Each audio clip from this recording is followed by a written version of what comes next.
See. I think Chris would be on. There's so long. Yeah, Actually, we can buy person. I am live. Is this her? Yep. I'm gonna go. Yeah. Hey, let's go.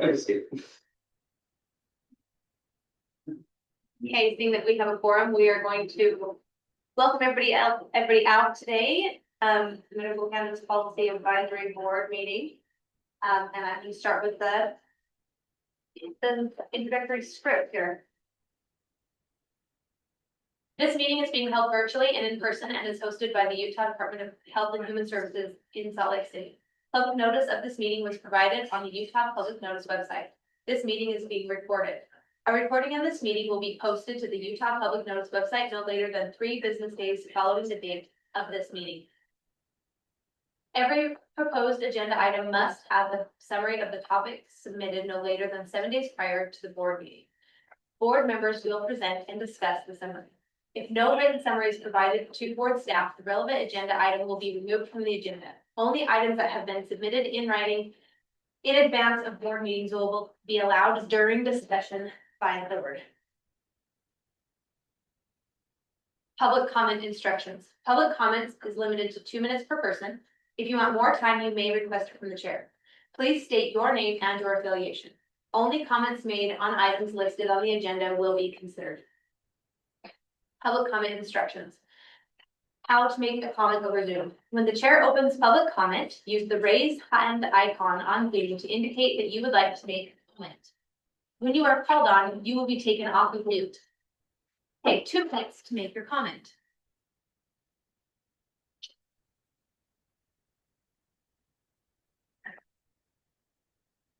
How to make a comment in person. Sign the public comment sign-in sheet with your name and indicate what agenda item you would want to make a comment on.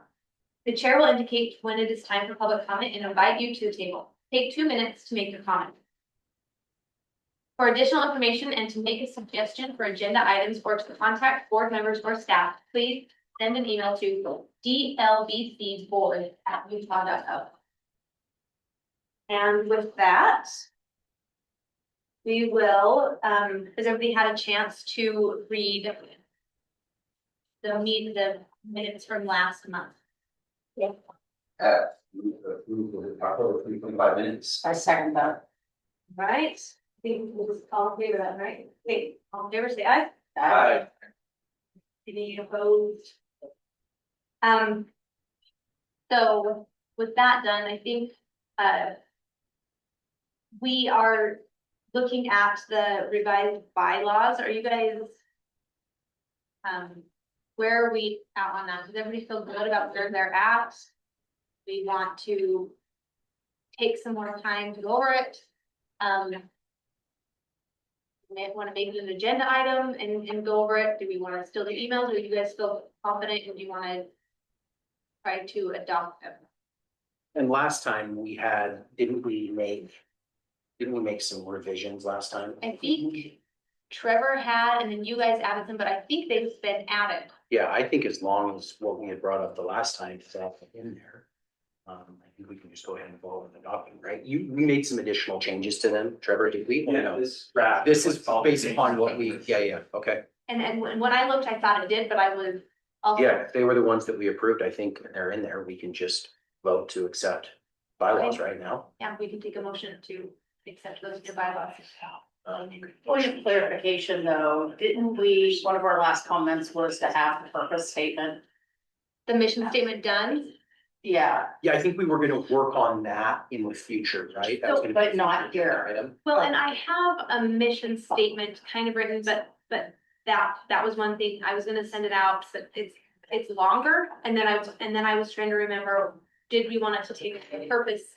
Did we want it to fit in this purpose area, or do we want a separate mission statement like what the Department of Health has? It would be. They're my completely opinion different. That you would have mission, vision, and values be a separate and not a. Purpose. Not a purpose. Your purpose and all of your documentation probably should probably follow all the normal way you would do all government type stuff. So you have purpose, scope, definition section, responsibility section, all the things that it would be associated with. And there's nothing that, like, if we were to adopt the changes that we made last time, just so we have, good consistent bylaws with those changes. and then work on the mission, vision and whatever. We could add. We can always amend the bylaws at any time, right? Yeah. Okay, yeah, I think that might be the way to just do it, so we can have those changes that we wanted now, and then simply just come back in a meeting or two when someone proposes something we can all think about. That seems reasonable to me. I like that, then, yeah, if anybody has a motion. Move to approve the bylaws with the revisions we made in the last meeting. Second. Okay, can we do it all in favor, or does it have to be roll call? That's the That's a- discretion of the chair, it's more administrative, this is about the. All in favor, say aye. Any opposed? Okay, so, while we're on administrative business, I'd like to welcome Blake to the board. He is our new, you're the cultivator, right? Yes. Processor, and he, heard him talking he's on, comes to these meetings virtually, and he's been part of industry for a long time, and he is a wealth of knowledge as far as cannabis products, and probably the best in the nation that I have met, maybe the world. Sorry. That's her name. I'm so it's just knowing how this plant works and like the chemistry of it all. I don't even know what words to use. Blake is awesome. We are very, very lucky to have him. So, and we're still looking for a law enforcement officer, as I understand. We don't have any, even any applications. Nope, I talked with the law enforcement group that was at the lunch Yeah. there with that, and they gave me some names, so I just have sent some emails to just right a minute ago. Yeah, I think that's awesome. I thought the same thing. So, okay, Cody, if we still can't find anybody, you can talk to the Hartleys, so they're lobbyists for the Sheriff's Association. I'm sure one of them, they would be able to help too. they work in like there's even like the gang task force. Yeah. What they work with, and I'm sure somebody in there would love to be on it. I went there once and they all looked like they sold drugs. So, they would be the sketchiest person on the board. Okay, I think that ends administrative business. We can go to agenda item number 4, the DHHS and UDF update with Mr. Oborn and Dr. Forsyth, but Dr. Forsyth is not here. Cody's up. Cody. Why not? Other duties as assigned, Cody. Seems to be a lot of those lately. Yeah. Especially this week. Okay, so as far as DHHS goes, wanted to share just some information about an improvement project that we worked on recently that is being presented here. So one thing that we know is that at times individuals who are seeking to apply for a medical cannabis card contact us for assistance because they have questions about the application, or they have questions about the law. They have questions about a lot of things, and we want to be a resource that's available during business hours on throughout the week on weekdays. And we've always wanted to improve the service that we provide to patients and medical providers. So this is just one way we've done that. So between August 2024 and September 2025, there was a 16% increase in the number of active medical cannabis card patients. So you would expect that if there's an increase in patients, that should also equate into an increase in the number of phone calls during that same period. But with help from our EVS software that we launched in August of 2024, we were able to make improvements to the software to a point that the software and the online application was more user-friendly, and it resulted in DHHS receiving less phone calls. And so you can see that in that graph, the purple is the number of medical cannabis card holders, represented by the number on the left. Okay, and then the aqua is the number of customer service calls that we get monthly. So as you can see, we hit a peak in August 2024, which was when we were launching our new EVS system. And so immediately after that launch, we did see an increase, a dramatic increase in phone calls as people were asking questions and needing support, and clinics, not just patients, but clinic representatives would contact us and pharmacies for support. But then we saw a dramatic decrease immediately after things settled, and that decrease has continued up until where we're at today, which is generally represented there in the graph. So we just thought this was exciting, and in the end, there's a 43% reduction in monthly call volume and a 54% reduction in the number of payments by phone. Previously, there were people trying to do that because there were pop-ups coming up when they were trying to make online payments at times. If they were using an Android phone or something, they would get some of those pop-ups that were creating issues. And of course, there's still phone calls as some people just struggle because they're not tech savvy and are just not feeling comfortable doing things online. And so they'll call and request assistance still. But it was just great to see that it's less common that people are needing that online assistance, and that our software is more intuitive for them to be guided through, and that it does not require a paper application. They're able to figure it out on their own. Also, one critical piece of this we know is that when we launched our system, we relied heavily on clinics to be able to learn the software as well, because they are there one-on-one in person, often with the patients. And also the pharmacies are there one-on-one with patients as they need support. And so when we launched, we were able to educate and train the trainer, so to speak, with our partners at the clinics and at the pharmacies, learning Salesforce as well. And so that has also helped us decrease the number of calls that we get. We'd rather it be handled at the clinic level by those that are meeting with that person firsthand. So, as a way of recognizing our team for the hard work that we put into this improvement project, we were recently recognized by DHHS with an innovation award. There was an innovation conference that was held just on October 30th, and we were the recipients of the conference award for innovation. And this is just one small thing that was done to recognize our staff for their hard work. And we were just excited because this is something that shows that, hey, we put hours and hours of sweat and time into this system, and we hope it'll have the results.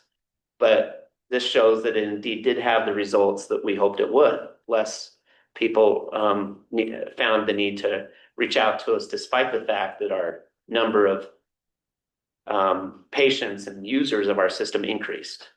So anyway, that just gives you that summary there.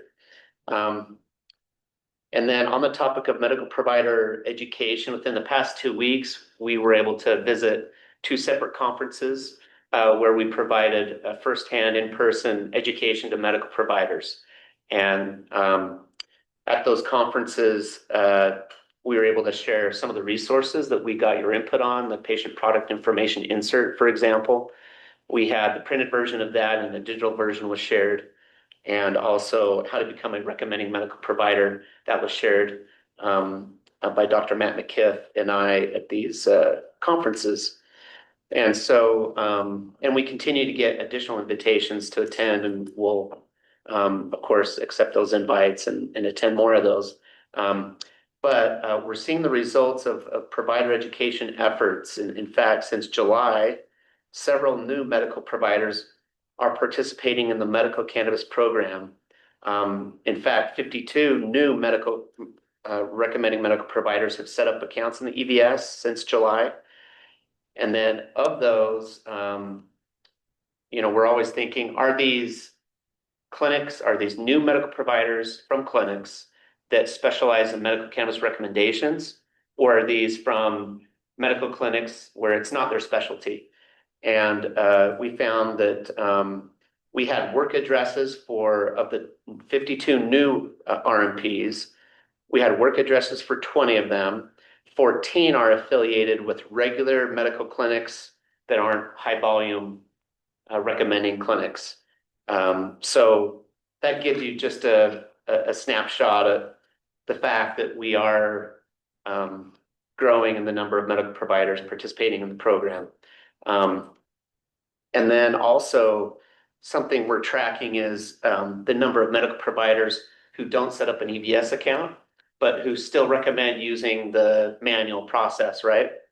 So since July 2025, the number of recommending medical providers who submitted their recommendation by paper, that increased from 190 to 216. And that as of the end of last month. So this represents an increase of 26 medical providers since the new law went into effect in July 2025, who are recommending medical cannabis using the manual process, which if that's what they choose to do, we allow them to do that. And it's good to see that they're pursuing that if they feel like they want to. So that's a bit of news about medical provider outreach. Also, the deadline for medical providers to respond to the medical cannabis survey is Friday, November 21. That's this Friday. And again, the target of this survey is medical providers who are not recommending medical providers. These are those who just have perceptions about medical cannabis, and we want to learn more about what their perceptions are. So, so far we've received over 1,000 responses to the survey. It went out to about 19,000. And so that's about a 5% response rate so far. And we hope to receive more. And also several of those who responded have said that they would be interviewed by DHHS staff so we can kind of dig deep on what some of their perceptions are and learn more from them. And then we are also able to engage some of the professional associations to help distribute the survey. That's one of the reasons why we were able to get more and more responses. So University of Utah, Utah Medical Association, Utah Academy of Family Practitioners, they all helped us follow up with their own emails to medical providers. So it's always good to have them as partners. Also, a completely separate survey is the long-term care facilities, and that has been a subject of interest in their participation in the medical cannabis program. And so there's a survey going that already went out that the deadline for the survey is Friday, November 28th. And there was an email sent out to about 368 facilities that are licensed by DHHS. And so far, over 50 facilities have responded to the survey, and several of those responding have volunteered to be interviewed. So we can dig a little bit deeper on learning more from them. Also, the medical cannabis market survey was emailed to all active expired patient card holders. That was sent out on November 6th.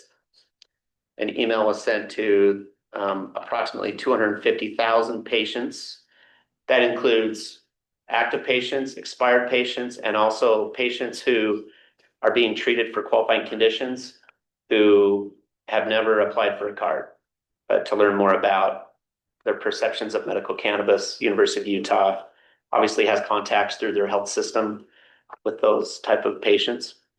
And so we're finalizing a flyer to be shared with clinics and pharmacies and stakeholders that the U of U will be sending out.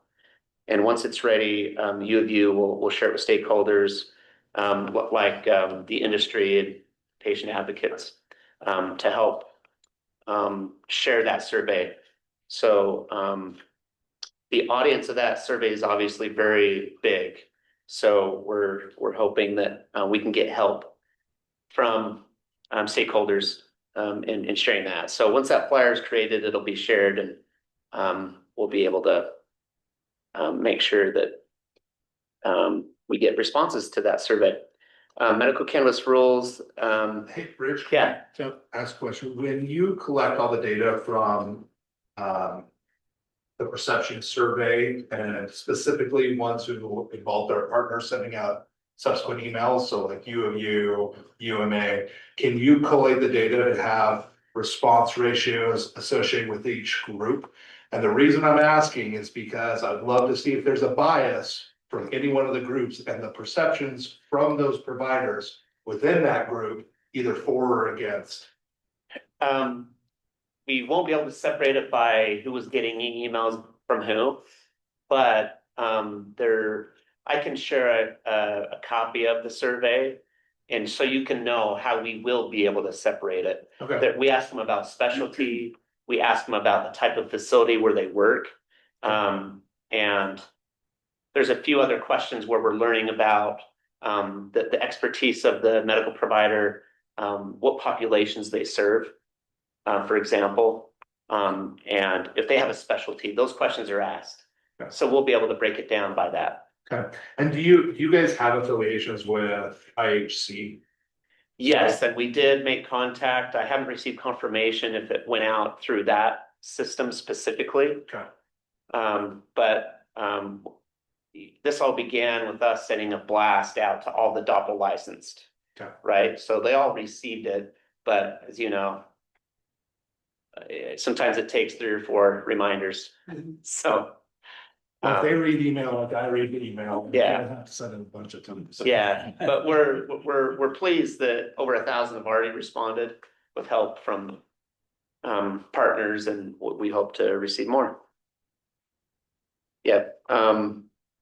Okay, and then the medical cannabis market survey, we already talked about that. Medical cannabis rules for DHHS, those were filed on November 15th.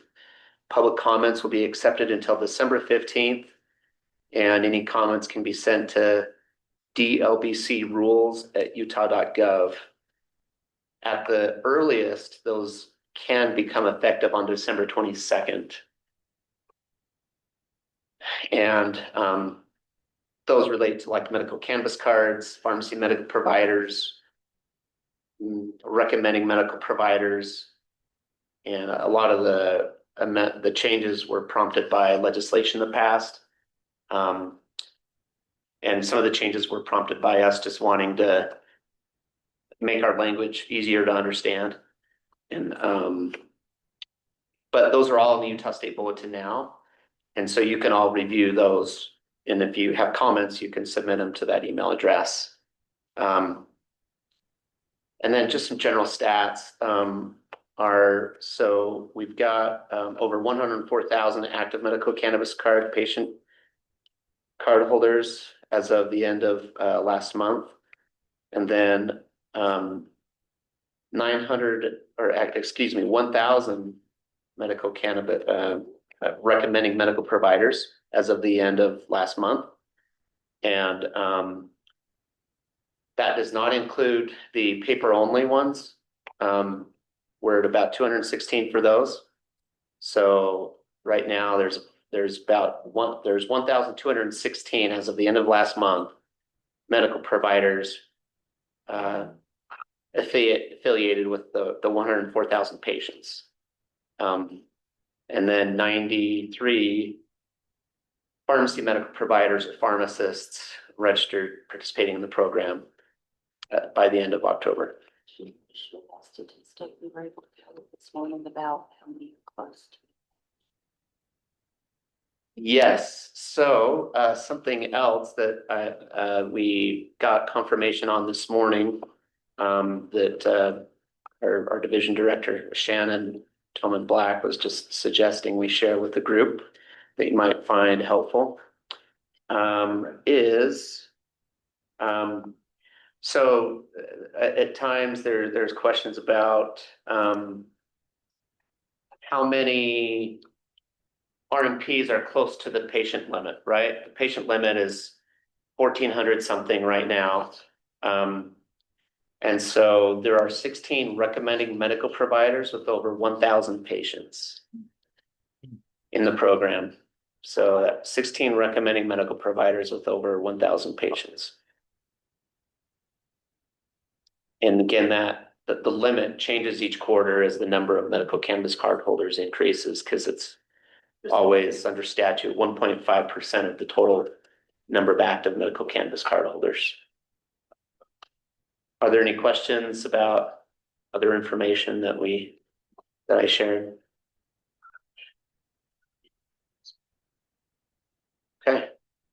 Okay. Thank you, Rich. Yeah. Dr. Forsythe, the floor is on yours. Thank you. Couple updates. So on rules, we previously shared some changes that we're planning to make to R66-2, 5, and 6. So that is the processor, pharmacy, and courier rules. We had some public comment on those, so we'll be reviewing those public comments, potentially making some changes, then bringing those back probably to the next MCPAB board meeting. And then on the ICS system, things are actually going fairly well on our side of things for once. So I'm fairly hopeful that we're going to be able to stick to this timeline of a February launch.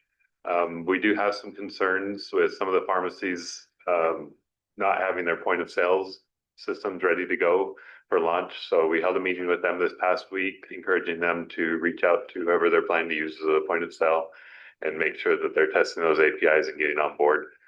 So if anybody from the industry missed those meetings, please get in touch with us and make sure that you're getting your point of sale worked out. It's going to be very important. And if you want to do business after we go live, because MJ Freeway will not be an option. I think that's it. We're very happy to host the governor on a tour of a couple of the cannabis licensee facilities today. Went very well, and we're very happy with the professionalism that the industry presented and the engagement with the governor's office on this matter. It's great to have them involved in the cannabis cannabis discussion and get some of their input on how they'd like to see things turn out. That's it. Okay, sweet. Well, kind of. So for the next agenda item, number 5, think UNAP and DHHS are going to go over their medical cannabis proposals. So if you want to start, Rich. Sure. Yeah, so I'll just follow what's being presented online for those joining virtually as well. We've got some technical changes that are just boring, but I won't go into detail on those, I'll just be honest. But they're important because we want the statute to read accurately, and always it's tough to stay up to keep those with those technical changes. So anyway, I won't go into detail on those, but critical, this item has come up in the past, of course, but we are proposing public education campaign funding, and that goes into detail as to, or additional detail as to what that would mean. But as many of you know, that a qualified patient enterprise fund is where our revenues go, and we just want the statute clarified such that we can dedicate our funds to issues related to cannabis, not just medical cannabis. And then requiring medical providers to inform patients about potential effects. We know this happens. Medical providers are educating their patients about potential effects. Medical cannabis pharmacies do this as well. This just, I think, memorializes this in the statute to statutorily require that a medical provider include this as part of their conversation when they're meeting with the patient. If I can add, one thing that we want to make clear is we are not dictating what that content of that conversation is. We want to make sure that the doctor is trusted to know his business. We just want, have the conversation, and it may be that these products, being able to purchase a high THC product but then divide it, may be more cost effective if they have a patient that is having some financial barriers, or it could be there's a particular patient who has a history, or that there is a condition that they may want to look at a different product. So we really want to leave it to the people whose profession it is to serve their patient. Excuse my ignorance, I just don't know. Is it required right now for medical providers in statute to warn patients about contraindications for drug use depending on what they're planning on prescribing? Specifically, contraindications about drug use. Meaning that like, okay, so we're gonna put you on Zoloft. So do we require medical providers to talk about the warnings associated with Zoloft? Yeah, so there's no difference between what we're doing with cannabis versus every other drug. Well, I think you could reach out to Doppel and learn more about what the standard of practice is. Yeah, This is really, yes, as you're saying, to try to keep the same standard across any medications that are recommended. I know there's even, or I don't know statute, because that's really not in jam, but I know in my medical clinic, when we're audited by, you know, the Office of Licensing, and Medicaid and all of that, they do make sure the documentation indicates with the black box warning that any medication that's prescribed and possible side effects and possible, you have to talk about different options. So if you prescribe Zoloft, you can talk about other SSRIs as well. You know, if you don't like this one, there are these other options, and this is what makes this one better, or that one. You have to have those conversations, and it has to be documented in the plan. I really like that it's uniform with what we have to do for all drugs. That's a good thing. I just usually have that conversation with my pharmacist, like no matter what it is, whether it's, you know, C-chlor or whatever. It's usually the pharmacist who's saying, hey, you know, I'm looking at all your drugs. We can hit it on two sides then. Yes. and Okay. the Thank you. statute also already states that the recommending medical provider shall review the records in the controlled substance database of their patients, right? So they're already going in and seeing, but the statute requires that they take that step. And then also that they're considering the recommendation in light of the patient's qualifying condition, their history of substance use or opiate use disorder, and history of medical cannabis. And so those are some steps that they're already taking and that are already in there. Okay. And then adults with disabilities amendment. This just allows an adult with a disability who has a court-appointed guardian to apply for a medical cannabis patient card using the government issued photo ID from their adult guardian if they do not have their own government issued photo ID. As you may expect, that these cases are rare, but it does happen when an adult sometimes, because of their situation, does not have a government issued photo ID because of they are an adult with a disability. So, and it just allows us to treat them like we would a minor, for example. A minor, we're not requiring that they have their own government issued photo ID. So we're treating it in a similar way here with this statutory change. Even though you're treating them as a minor, they're not going through the compassionate use board, right? They're able to go through you're gonna require compassionate use board. Yes, that's correct. Yep. Yeah, good point. Really like this. I like that one too. As a paramedic giving special needs, it's a big deal. Yeah.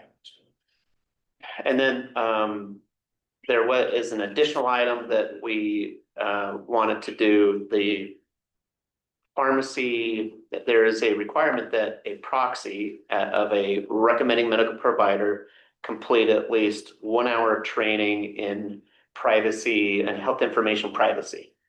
And we noticed that when the statute passed, this bill passed requiring this, the purpose of it was that, hey, these proxies are getting access to the EVS.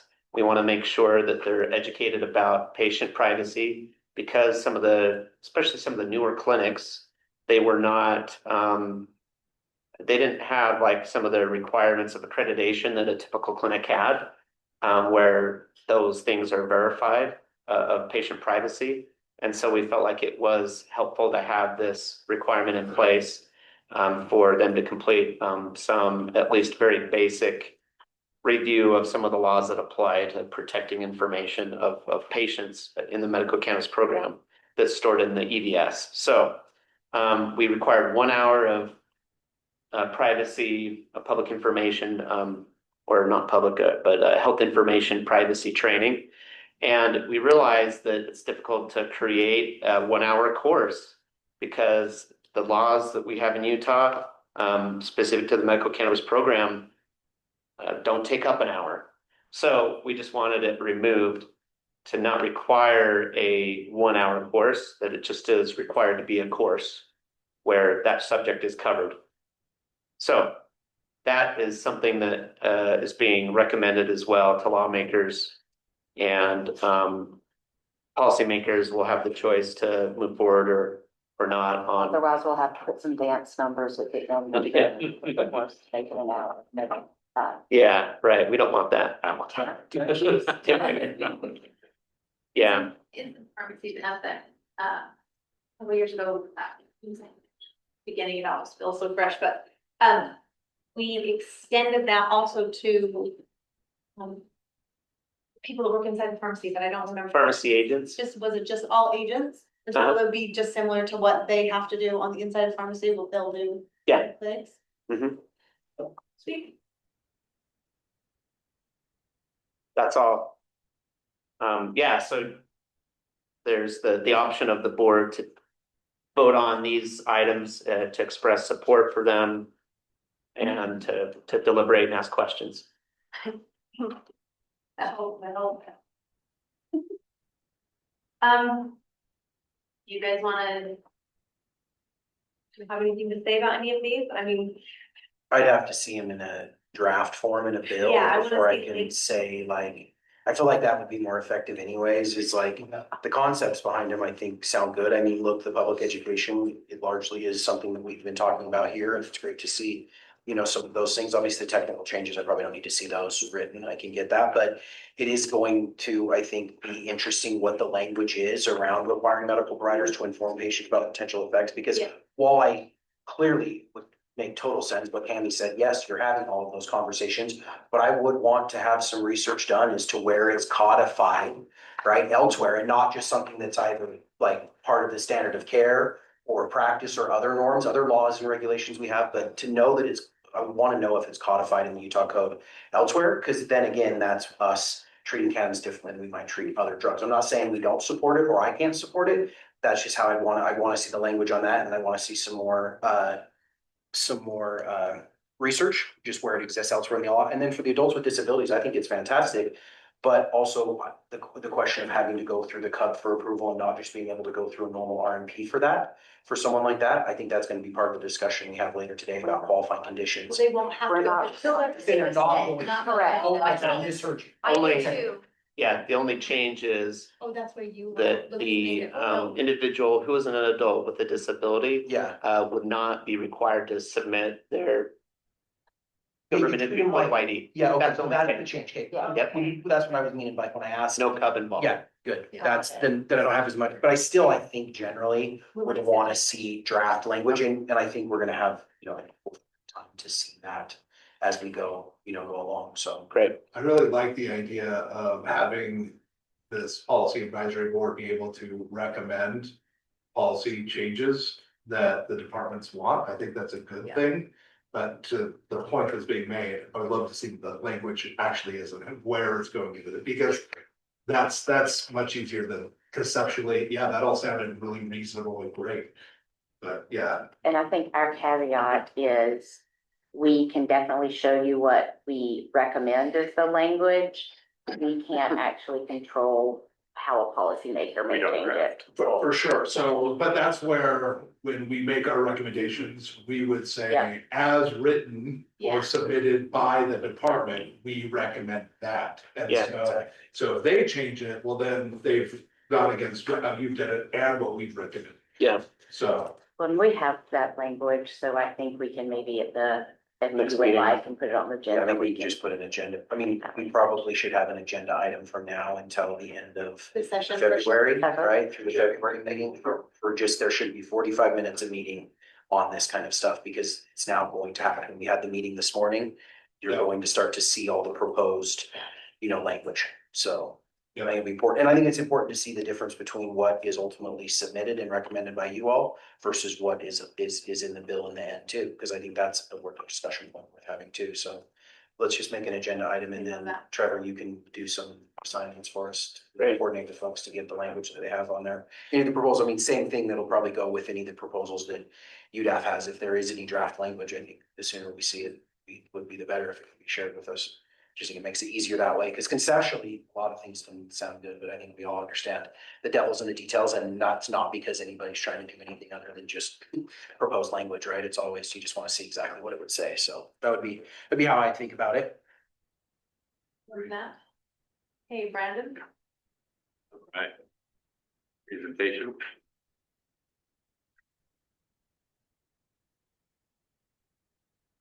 Oh, and before Brandon starts, one thing I wanted to ask you, Rich, this with that privacy thing that you added at the end. Yeah. That reflects the same as what you presented this morning at the meeting. Perfect. Yeah. All right, kick us off.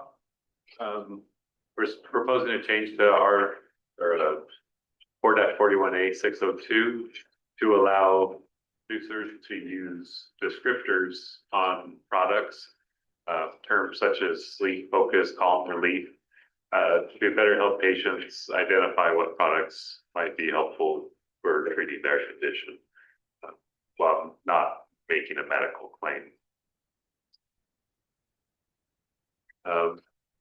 We're proposing a change to 102, 441A 102, to link some reduced testing requirements to GMP certification. So if people are not familiar with GMP, it's short for Good Manufacturing Practices. And this is a standardized across the United States method of documenting manufacturing practices to ensure that you're following best practices for the industry and producing a high quality product and have good controls in place.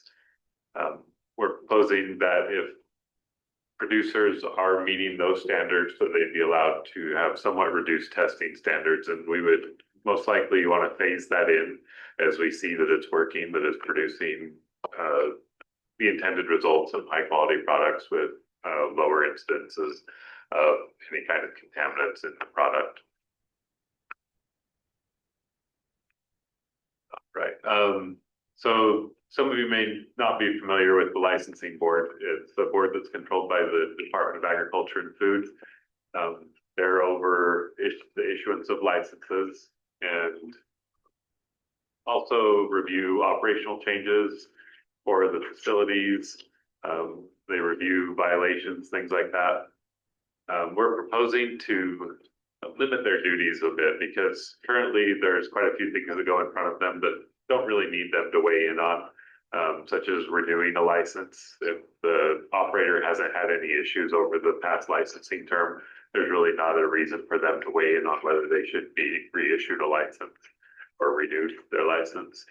But we did feel that they had reason to be involved in these specific things. The issuance of a new license, any major changes in ownership, 50% or greater. So basically changing who's controlling that license. A pharmacy location change, which as you might understand is a pretty big deal for patients, and the review of significant or repeated violations. Is this list all inclusive or is this just an example of what? Those are the ones that we feel they should be directly involved with, but we're open to additional items. I was gonna say, since the audit just came out today, that list may be refined. Yeah, there's potential.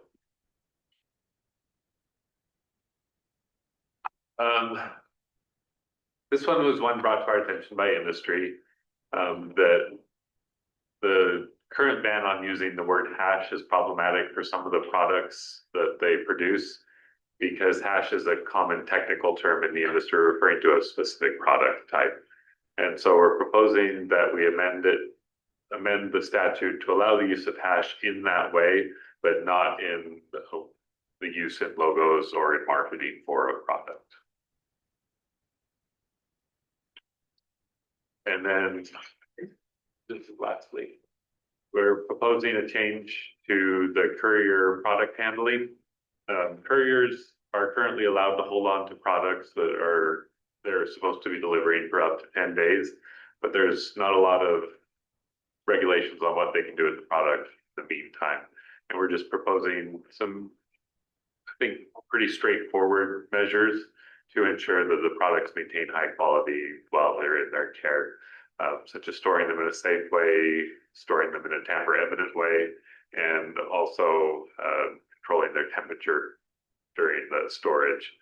And then also having a strict return protocol so that those things are documented if it is returned to a pharmacy and known to be in good condition before it's given to another patient. With the tamper evident, are you talking about like larger storage containers? Are you talking about the box or the bag that the order itself is contained in? I think we would be open to any form, like if it is stored in some kind of box, that there be a seal on that, if it's stored long Like if you term. have, so if you have individual orders, right, say you have a metal rack, right, you have individual orders that are potentially waiting to go back to a pharmacy, right? If those are in discrete, bags or boxes, excuse me, and those are sealed, would that suffice? I would think so. Okay. I don't think we want to get overly prescriptive with Like it if you to put, allow people but to so do then it if in a way you, that's then like you put it in effective for them. like another container, right, to hold it, that one then doesn't have to be. Yeah. Yeah, yeah, so you just want to maintain the integrity of the product itself, right? Yeah, In the- exactly. Okay, that makes sense. Yeah.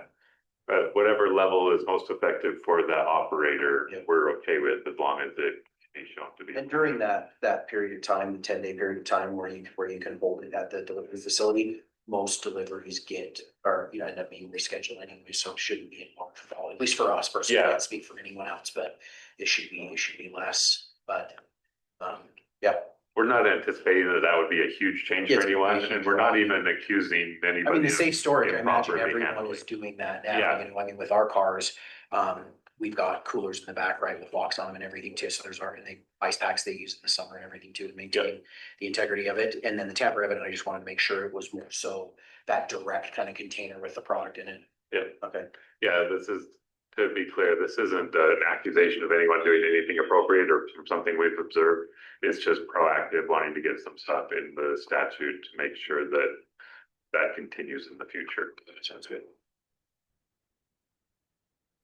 All right, in 441A 104, we're proposing that the $1.50 that was removed from DHHS's fee this past session be re-implemented, but on the Department of Agriculture and Food side, to allow us to use that for things like the ICS system, but also for increased regulations in the hemp market.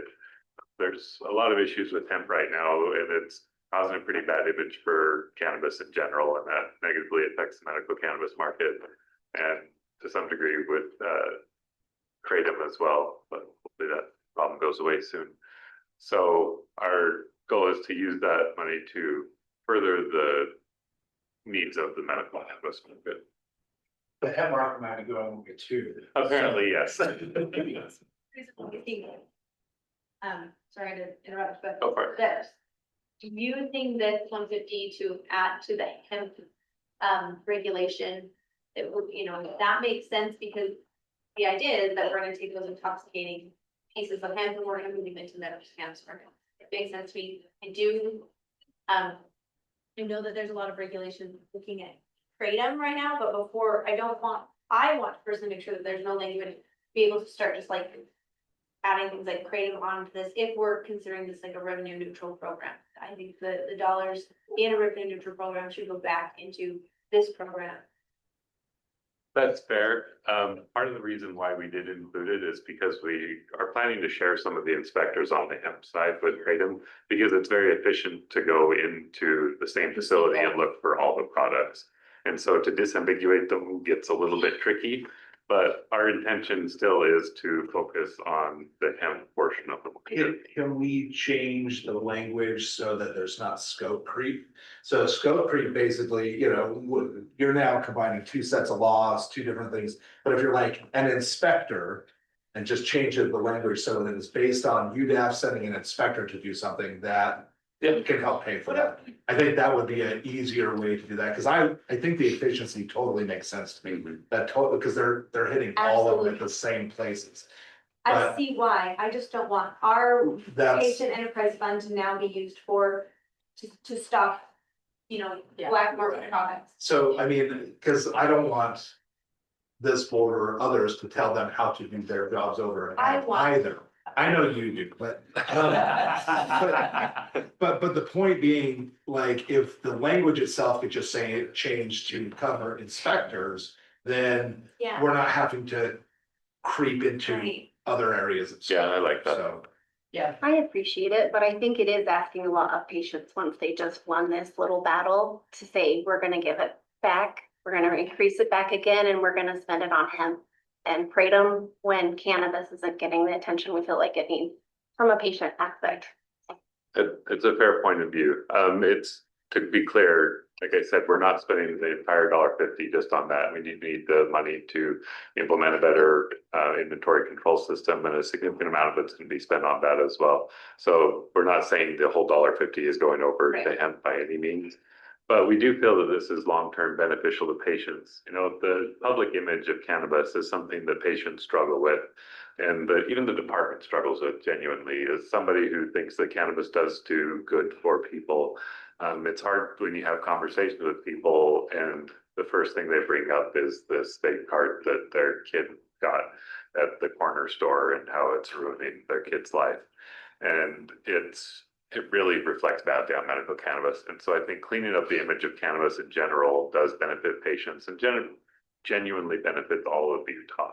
Because the clear picture we can get of reality out into our communities about the realities of cannabis, I think it just improves everybody's lives. I think getting better enforcement is super important for the cannabis industry, but here's one thing that I am nervous about. The industry gets blasted all the time for having too high prices. So, and the way that this works is, so patients are now going to get hit with an additional $1.50, right? But now what's going to end up happening is typically how the industry prices everything is always going to be based on cost of goods sold / to the next, down the line, right? And so as prices keep going up, if we're going to provide less cost for patients, we're going to be asking everybody back down the line to have to eat more. And so I guess the point I would just make is that we have found in the industry that people are real quick to say, well, industry charges too much money. It's really hard for industry. You're right. And yet industry will be just as much affected as the patients will in taking the heat for increase in price no matter what. And so it would be helpful for the departments to help recognize, to say, this is something to help administration of the program, and it's not just a bunch of greedy cannabis people trying to make more money. Right? Yeah. Because there has been a disconnect in the past where every time there's a price hike, it seems like, well, those cannabis people, Yeah. and that's not the right way to think about it, especially if we're trying to increase enforcement. And I think the departments have been pretty transparent with the public on where the pricing come from, how our prices compare to other states, the surrounding area, especially when you're talking about medical products. Utah's, like, there might be some kind of reputation out there for Utah being high among patients in Utah, but prices are actually quite competitive with other medical markets. You've got to remember that these are higher quality products than what you're finding out on the black market, and they're always going to be a little bit more expensive because of that. Agreed on that. There's facts, and then there's public opinion. And Yeah. so we all are going to be criticized. But we always will back, the truth. We're not necessarily back the industry, because if the industry is out of line with the truth, we're going to back the truth no matter what. 100%. But at this point, I think we're all on the same page of, there's reasons why the cannabis prices are where they are. And if I could add, Des, just really quick about the whole scheme of fees. We do have, the transaction fee is one of some fees that impact patients. Another of those fees is the medical cannabis card application fee, which was decreased from $15 to $8 in July. And so that's an example of one way that the cost has decreased. We know it's not, a lot of money, but it does make a difference for some. And then also the ability for a medical provider to participate in a program and to register, that they no longer have to pay a fee in order to recommend up to a certain number. That if it was a barrier, it's no longer something that a medical provider has to pay, which could trickle down to help patients in some way as well. Those fees go to to DHHS, and you guys are doing good with what you have right now. Right? For You just got national- some bureaucracy. Yeah, the budget. Yeah. So you don't need any more. Yeah, I just said this just to paint a big picture about the fees that impact directly to patients, right? We got the transaction fee, and then there's these other ones that aren't changing. For now, they're staying where they are. I'm advocating for the patients that can't afford the product in the first place, so they're making purchases multiple times a week. And so they're paying that fee multiple times a week because they can't afford to buy it in large bulk quantities, like a week's long or a month long. So that's where that really gets into those patients that can't already afford it. It's gonna affect them more. I was gonna say, that almost seems disproportionate if you're doing it by transaction and not by product. That those that don't have the ability to buy in bulk are going to carry the larger burden. Not to speak up too loudly here, but taxes get maligned, like charging a percentage on things, but fees can often be less fair to consumers, especially those that are already disenfranchised and don't have enough money to afford their medication. So that might be something to look at in the future as a change. It's a really good point though, so I can just tell you from Cedar City's perspective, we have a lot of patients who, some of them, just can only buy, and they buy literally once or twice a week, and they usually, it's a very different trend than what we see in some of the urban areas, and so, so rural areas and places like that suffer more when it comes to fees than it does for, so. And then, go ahead. No, so I'm gonna change the topic. I was too, so. Yeah, maybe we could just encourage DHHS then to look at, or you have to look at a way that this could be more evenly spread upon And transactions. that's what I wanted to clarify, actually. Well, so we can't necessarily do that. I think that would come best from the board here, and we can support it. And I do think that there's some legislators that would be support of that as well. And if we can explain it effectively on the Hill, I think it would be received very well.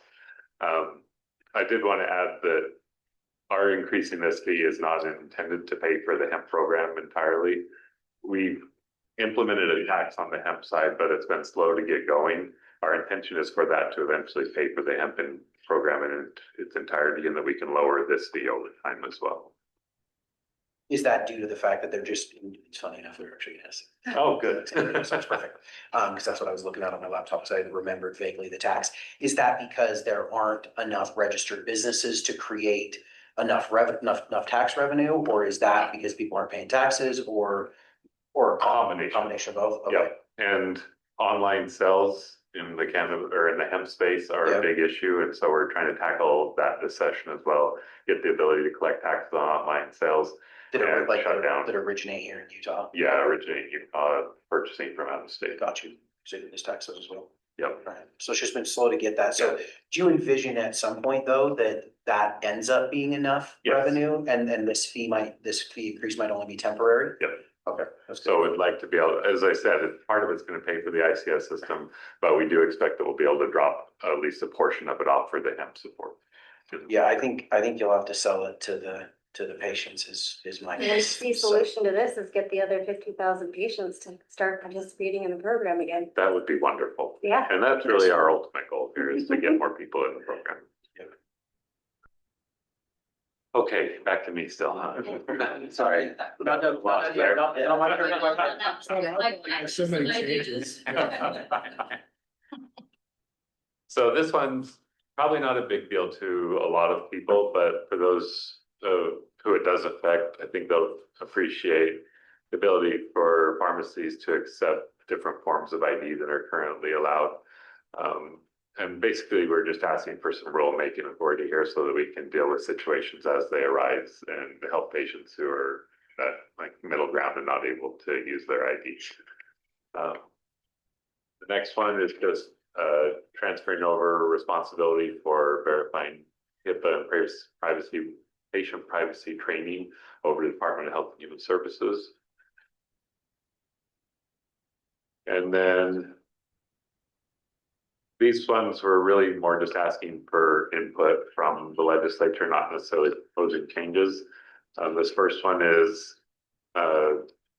possible limits on the addition of supplements to medical cannabis products. This is something that is happening in the medical cannabis market.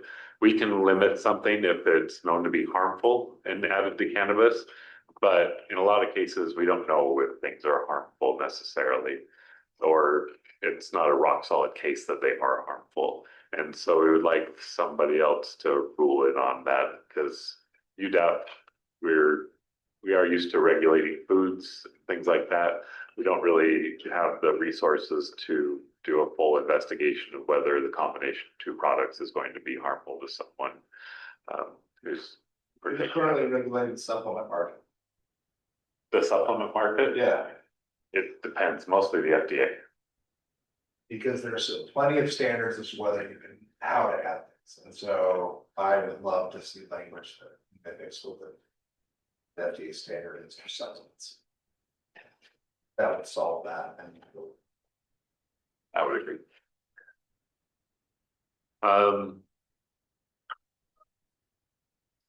So, yeah, just kind of minor things, give the department 45 to 60 days to review changes of ownership, rather than 50 or over 50% rather than just the 30 days. That's really more a logistics thing for when the board meets to allow them to work within that time schedule.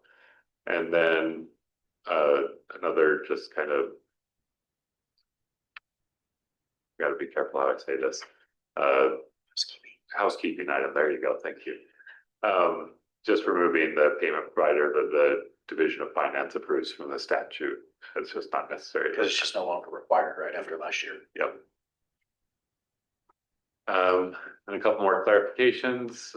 Amend 1102 to explicitly state that medical cannabis pharmacy is authorized to sell any cannabinoid product regardless of the final THC concentration. This is directly related to the incident that we had recently where pharmacies were found to be selling CBD, quote unquote, CBD hemp products. And we just want clarification from the legislature on the intent there so that the pharmacies can be in line with that. does UDAP feel like the language should be produced by a medical cannabis processing facility? Or is the intent is anyone who produces a hemp related product to sell it into the pharmacy? I would need the input of some attorneys on this one because there is some. No. Not on UDAP's payroll. Happy to talk to him about it. No, that's the part I think, like, you raise a great question because, to me, I think last meeting we had, when Matt was still here, Matt proposed something that would have just said, hey, it has to be produced by, a medical cannabis processor. My understanding is, I have not reviewed it, researched it myself, that could cause some potential legal issues with the Dormant Commerce Clause and other stuff.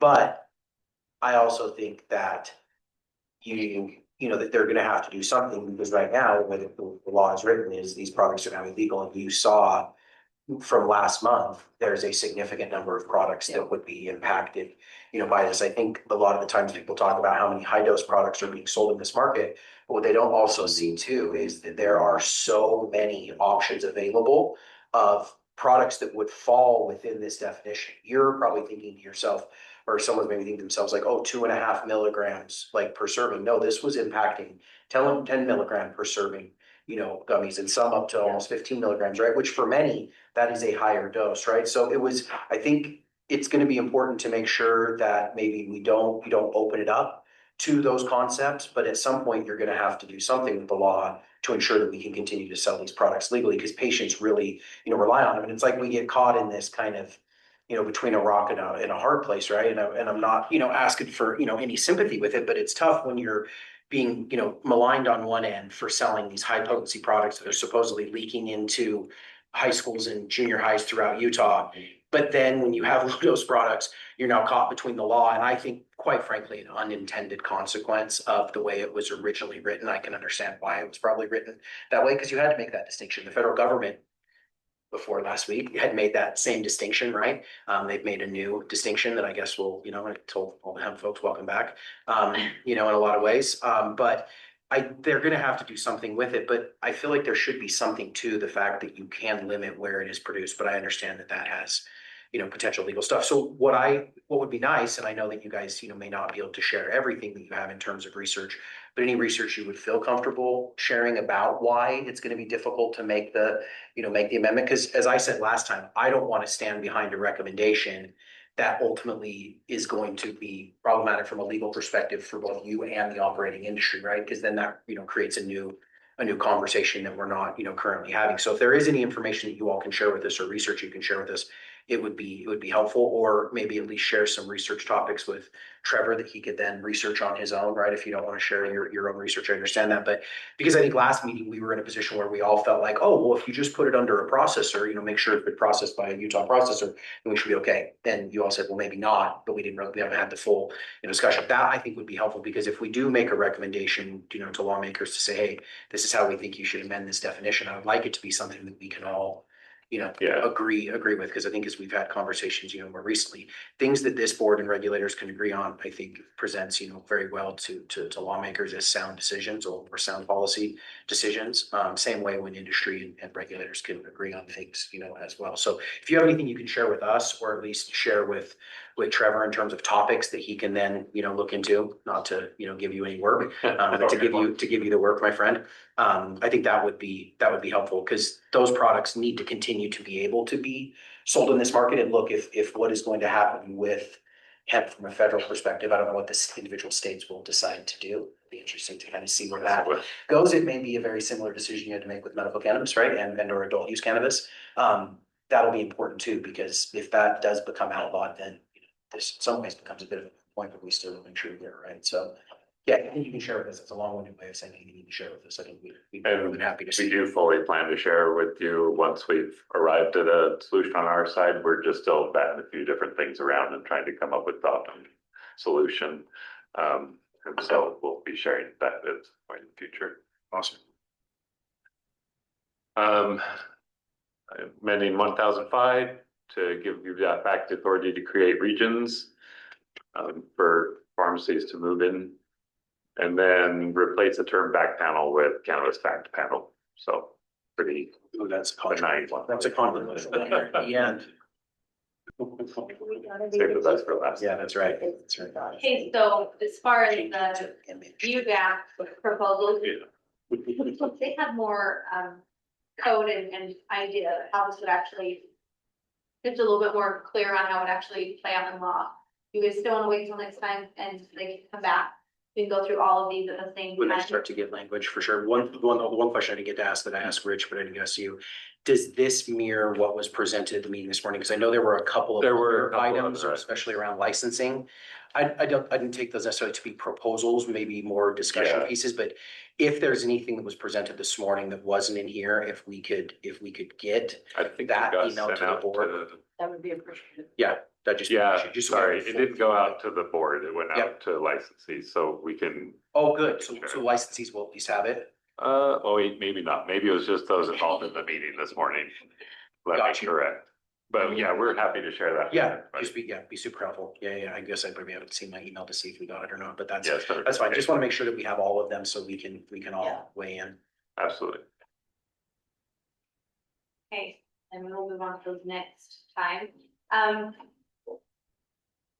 Number 6 on the agenda. Expanding qualifying conditions. I'm super excited about this, so you just want to take away. I read the memo and that was awesome. So Yeah, so I'm gonna start by reading the yeah, so entire you can memo. read more.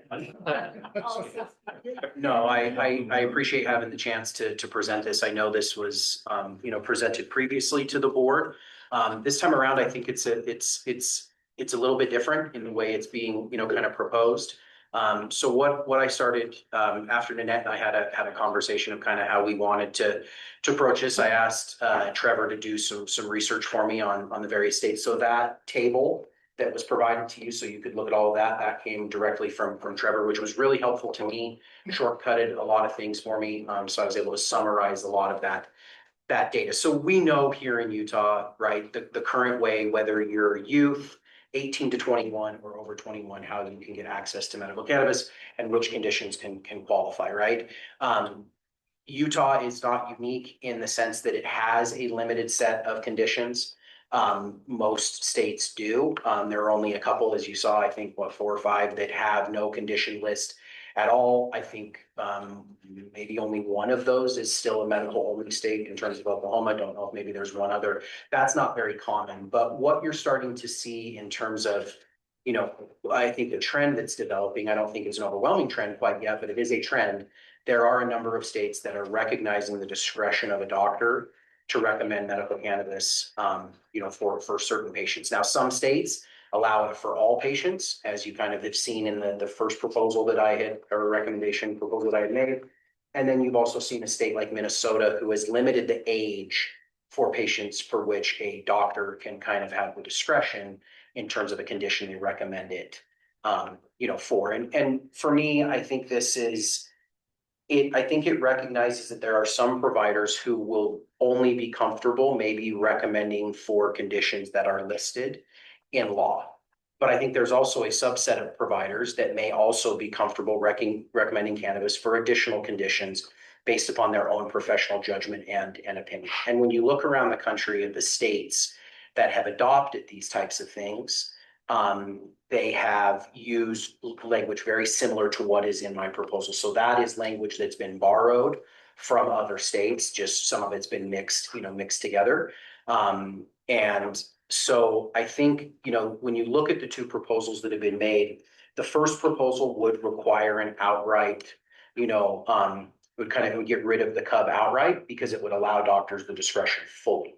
The second proposal, which is more based on the Minnesota model, would limit that to either, the CUB, the Compassionate Use Board, would remain in place for youth patients, but maybe either over 18 or over 21, depending on how people felt, it could be approved. That would then allow you to have any condition, have cannabis recommended for any condition that your provider saw fit. I think it attempts to strike a balance between the way in which we view traditional medicine and how providers practice, and also where cannabis is from a legal standpoint within our country, and where the research, at least in America, is in terms of who will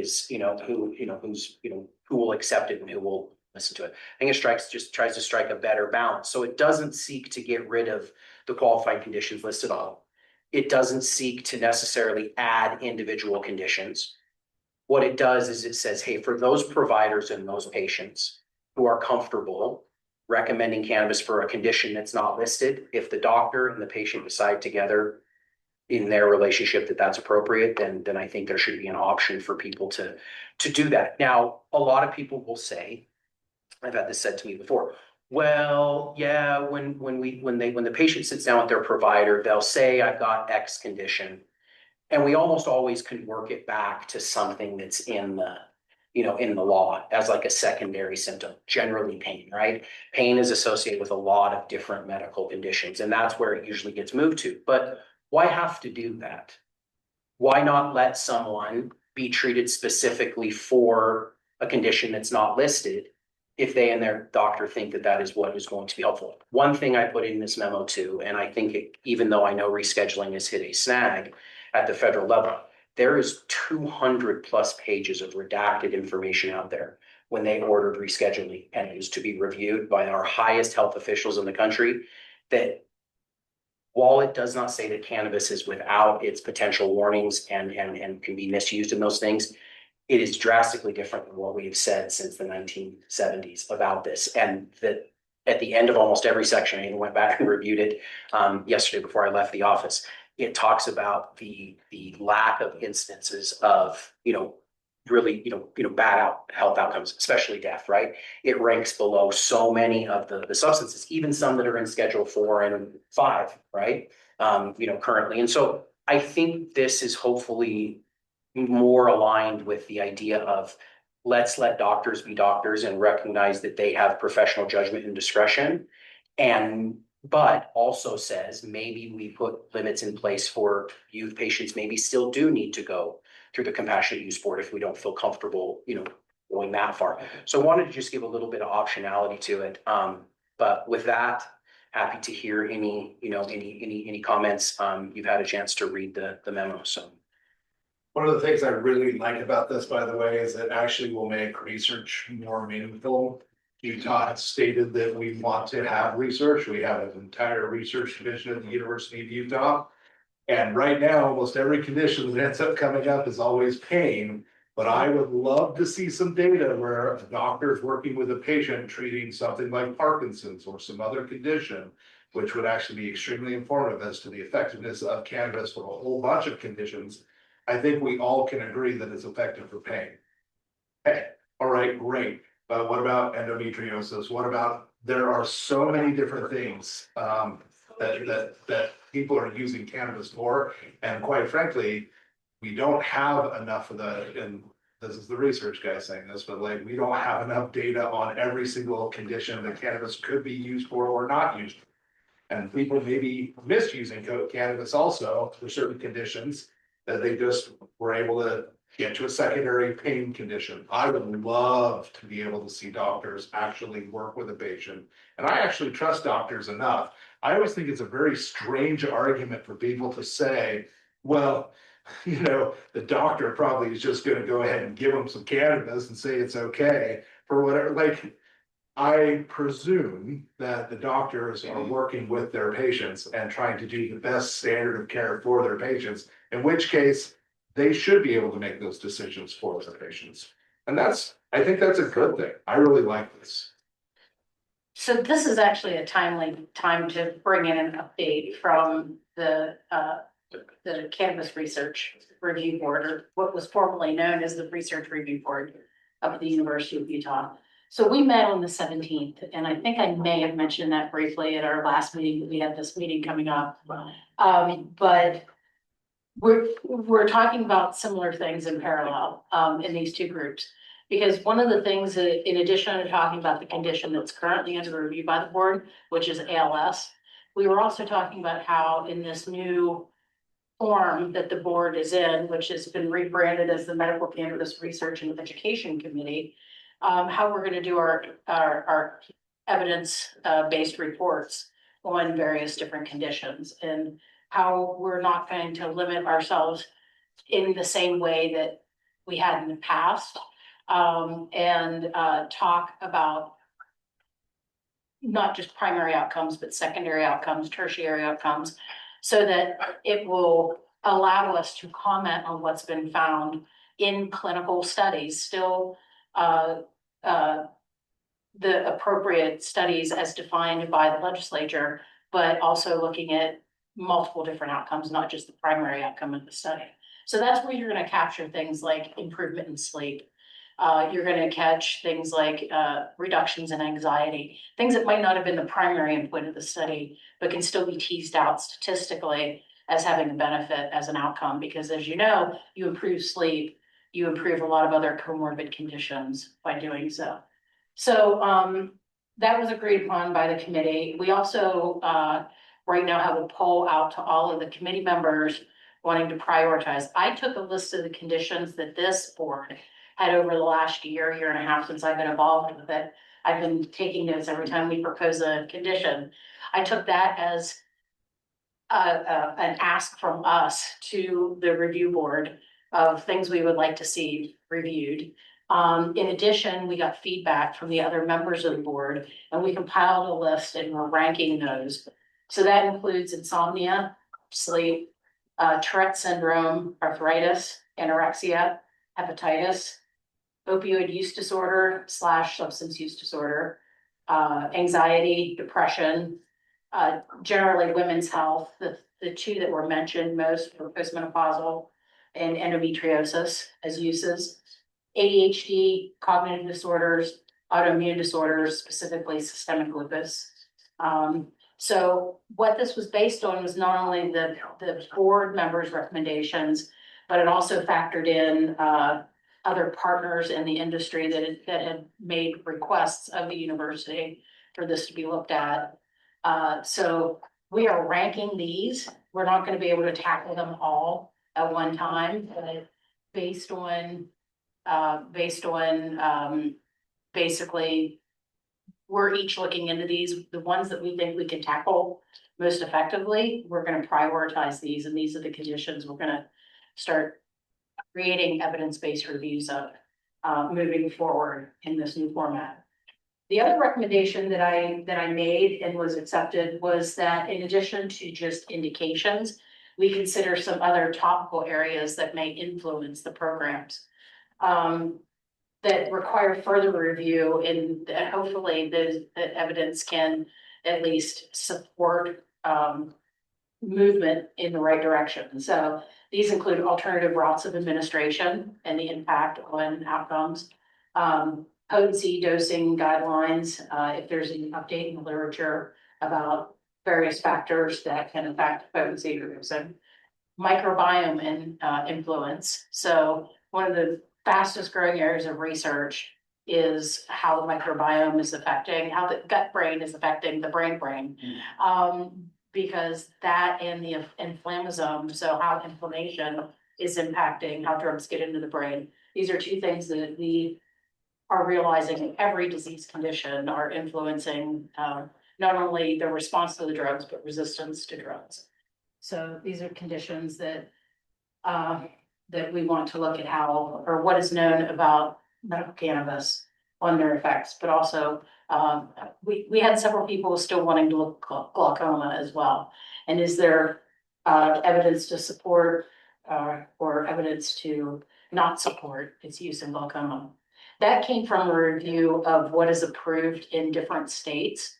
And even though pharmacologically, if you look at disease progression with glaucoma, it traditionally hasn't been supported as a therapeutic. There's enough states that recommend it as an indication that is worth taking a second look at. So this is where the board has decided to kind of start digging and where we're going to be moving forward with indications in topical areas. Probably the first one you're going to see coming from us is this ALS report, since it's already being compiled. And it's already out for review with some subcommittees, so. Yeah, You add night terrors to your unofficial list of that you're making. no. Well, it could be a sleep disorder. It is, yeah, it Yeah. is considered a Yeah. sleep disorder, but I do have a couple patients that use it for night terrors, and they're like, it's the only thing that they're work. Yes, and the other thing, the other point of clarification is before a lot of things were limited to medical cannabis, and we're expanding that now to cannabinoids. So that's gonna capture a lot more than just botanical cannabis product. Right. So, I, honestly, like, I'm really excited you guys are doing that. I think it's time, and, I'm excited to see what they say. I think a lot of us, I think we've had better research coming out, I think we can look at those conditions, I think in the short term though. I don't, so just to be very transparent, in the very beginning of the program. Compromise ended and they were like, and I was like, that's really cool, I want sleep disturbances. And they were like, give us a year. Don't ask for any more conditions for a year. So I was like, okay, so we waited a year and we asked. And they were like, give us a couple more years. So then, we were asking for different forms. Sorry, I think I'm supposed to talk closer to this people. So we were asking for different forms, we were asking for different conditions. And it was always coming back that we needed to just wait a little bit longer, just wait. And so one reason why, I want all of that research done, but I don't want to add one at a time. Because I don't want to take 6 years to add anxiety, right? We have so many patients that are using it for anxiety that can't go to their pharmacist and say, hey, I'm using this for anxiety, because they're using it for something else, right? And so, I mean, they got the card rightly. I'm not saying that they didn't. I'm just saying that they're also treating anxiety. And I would like to be able to invite medical professionals into that discussion, and I don't think the law is moving fast enough for patients. And so, and even conversations with, this is getting brought up more and more and more, that we have 80% of our patients are pain patients.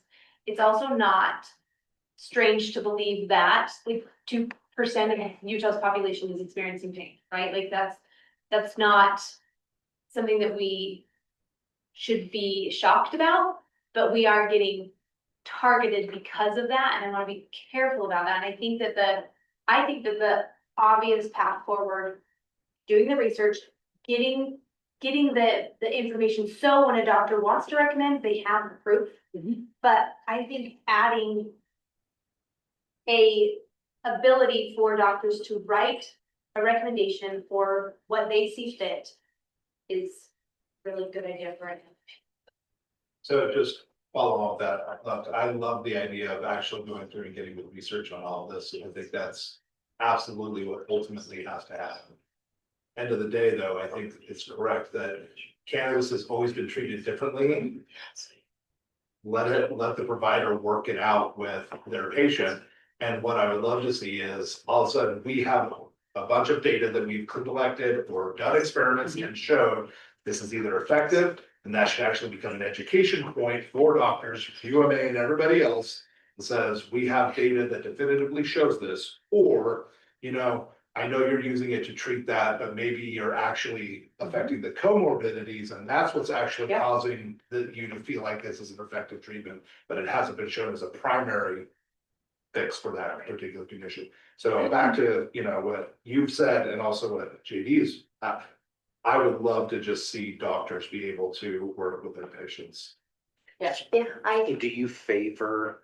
Go ahead. no, first. go ahead, no, please ask your Do you question. favor more of the first approach of getting rid of the cup entirely, or do you favor more the approach of limiting it to patients over a certain age? I think getting rid of the cup entirely, and part of that is ultimately because I think a doctor that is uncomfortable with prescribing and or recommending for specific conditions or for kids will say no. And my experience with that is, look at hospice. These are patients that are already, like, I don't know why you would actually deny a hospice patient that is dying cannabis as a result of almost any reason. Yet it is so hard, even on hospice, to get medical cannabis, to have one of those providers recommend cannabis. So the only thing that tells me is somebody who's going to be recommending cannabis for specifically heart conditions is going to be somebody who's comfortable with understanding cannabis. They're not gonna be like, well, I don't even know, I'm the doctor, but who cares, pew, pew, pew, you know? I just don't think that's how that will play out, I don't believe that. And so I would get rid of the cup completely. I have the same sentiments as someone who's been through it personally. It was a really long, drawn out battle. I have a patient that is fighting right now at 18 years old who's had 4 surgeries. They've had 3 denials by the cub. They got forced into gabapentin. And then their 4th denial was that he hasn't tried all conventional methods. And so he is being denied once again. And we don't know how many patients this is happening to. We don't have data on how many people this has happened to. He is not the first, he won't be the last. And I really hate to see that happen, where someone is really desperate for help and someone is saying, no, you haven't done enough. And that doctor, they have 2 referrals and the RMP. So 3 doctors that are saying this, and the cub is still saying no. Yeah, when I looked at it, and look, I obviously don't come at it from the medical side of things, right? Yes, I represent a pharmacy, but I don't have any medical formal training or anything like that. But what it seemed to me is what's being asked of the cub is what a normal provider would be doing anyways to make the decision as whether or not to recommend medical cannabis. There's more folks, right, on the CUB, but it just seemed to me that would be doing the exact same things that any other provider would be doing. It's just a group decision as opposed to the provider decision. And it's interesting how much they rely on submissions from the recommending medical provider to make their decision, right? Basically says, hey, they have to have given you like these 3 things. And I think I did put some of that in here too, right? To show what is required. And I mean, I just got to thinking, and it's why I did present 2 different, options, because look, one of them, as one of my old law school professors said, you can blow up the courthouse or you can sneak in the side door. Right. This first one, I think, is more not totally blow up the courthouse, but it would be more of a seismic shift, right? In terms of doing away with the CUB entirely. And that's why I also presented the second one, because maybe it's a happy ground, kind of a happy medium in between the two. But I was really interested to know, and really from, from you all as well, what your opinion is on, assuming you even like an idea like this, but if you do, which of those two? Because when I was first talking to Trevor about this and just thinking about it, and even to Nanette, I was like, oh yeah, just, replace this with this. But then it made me think, like, is there some usefulness to it? So it's good to hear from people that have actually gone through it and or talk to patients that have gone through it. Because we've had the Cub data presented to us before, you know what I mean? It looked like, number one, it's not very heavily utilized at all anymore. And that's suggestive from what I've heard. Anecdotally, right? Have not heard this from, the horse's mouth by any means, but anecdotally have heard that's just because of the difficulties Yes. in getting approved initially. So then the use of it has gone down. What concerns me is that then those patients either don't get access to medical cannabis in Utah and go and get it from these other sources that we've talked about, over and over at different meetings. Or they, and then are using it in a way that is not through a medical system, if that's why they were really trying to access it in the first place, right? So I think, again, for me, it comes back to just this idea of, yes, it is very important that I think we continue to study individual conditions, just like medicine, I think we'll always study. The list you just read to me suggests that there are a lot of people using cannabis for a whole lot of different conditions. And that's just the list this group has come up with. Some people it's working for, some people it's not working for, but as the federal government has said, most of those people, even if it's not working for them, are not experiencing significant outcomes, including deaths. Yeah. Now, that doesn't mean it's a free-for-all, right? But I think if we have trusted doctors to write prescriptions for, I've said this before, and this is to me is my, I guess my lawyer take on this. If there are prescription drugs that you can prescribe that potentially need another drug to bring you back from, if you misuse it, and those can be recommended without a list set forth in statute by lawmakers, not to say that lawmakers aren't qualified in some ways, but I feel like that's more qualified for a medical provider to determine. I just feel like we should add something like this. So for me, yeah, I think I can see a reason to remove the CUB process altogether. But I can also see a reason too that if we wanted to set some sort of age limit on that, to where it was like, okay, maybe we're comfortable with some patients, so I'm gonna go through that. But that was honestly that was the opinion I was most interested in. Because I know where I stand on this. I know that there's enough other states doing this in some form or fashion. That we're not the first. This is not a new and novel idea. And if we are gonna continue, there's so many places in the law where it says we're gonna treat cannabis like any other substance. As a matter of fact, we had a gentleman from the courts come here and say they wanted the ability to treat it the exact same way, right? That's been the tone from the legislature. And so for me, I think this is a step in that, in that right direction, while at the same time allowing it to all be studied. Doesn't mean individual conditions couldn't be added down the line, doesn't mean the list couldn't be done away with altogether down the line.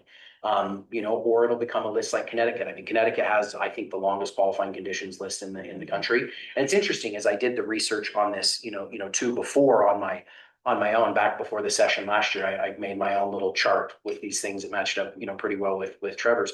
But it was interesting to see the same conditions that show up over and over, and then some that are just totally different and outliers, but suggest that those lawmakers saw reason to add those things. So I think knowing all that, knowing that the list seems to just continue to grow, Misty, presented a long list.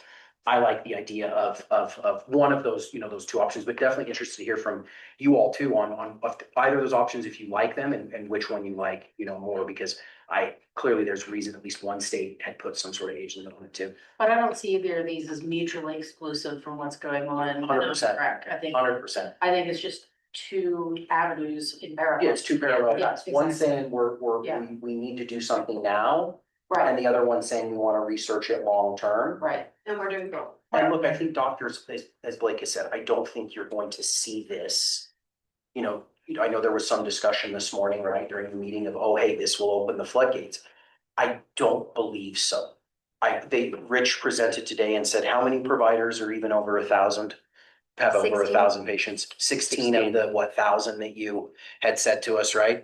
So I doubt that we're gonna. I mean, look, put my money where my mouth is, I guess, right? But I doubt we would see all of a sudden, hundreds and hundreds of providers all of a sudden seeing the maximum 1,000 patients. I think what you will see is more accurate reporting of the conditions people are treating for, people being honest about the conditions they're treating for, and better data to support the research that you're going to do to say, hey, which conditions should we be looking at? Because if people are, and I think there would hopefully be an easy way to track an EVS and other box that you're making a recommendation for, and hopefully just type something in. Don't want to make EVS have to change too much, since it sounds like you're having good success with it. But there's that. Yeah, it'd be nice to be able to have that capability to put in there.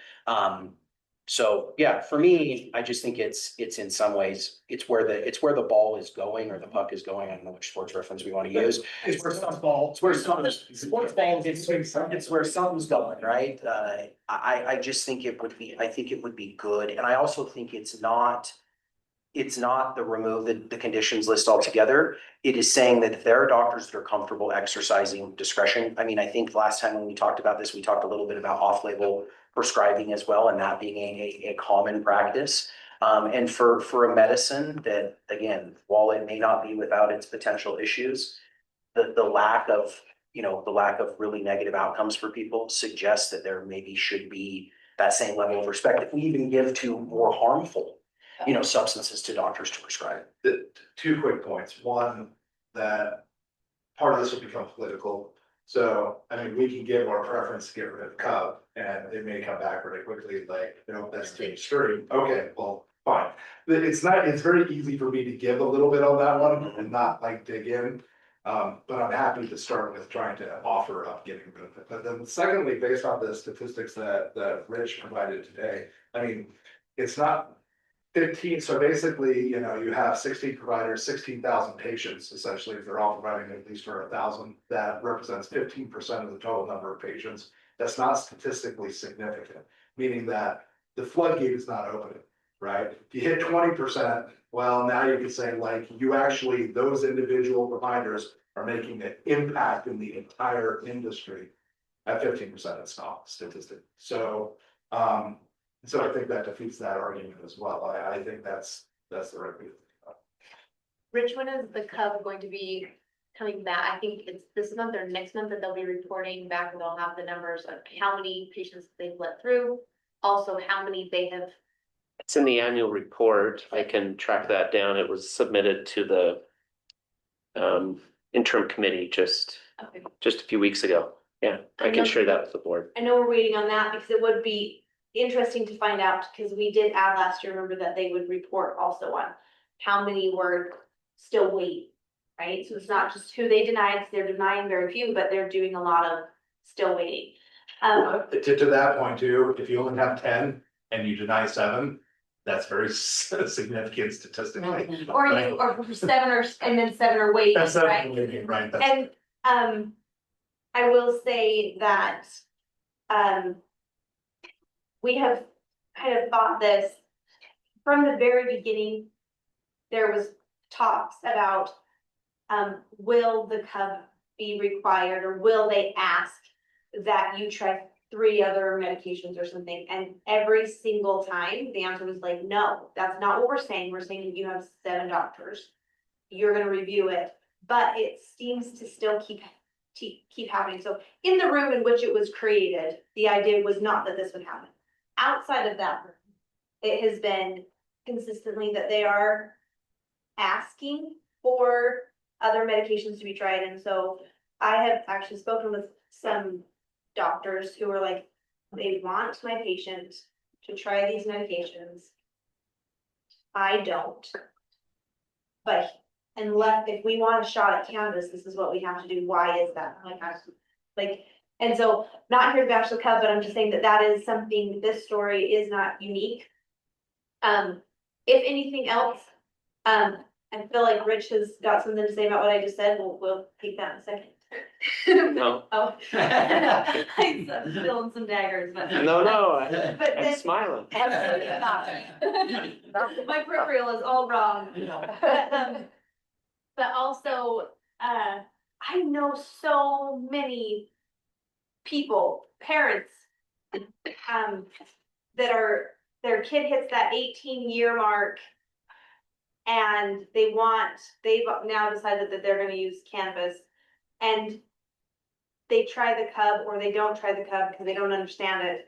And then they just are, their response to me is always, well, we'll just wait, they'll be 21 in a couple years and then we'll get them on the regular.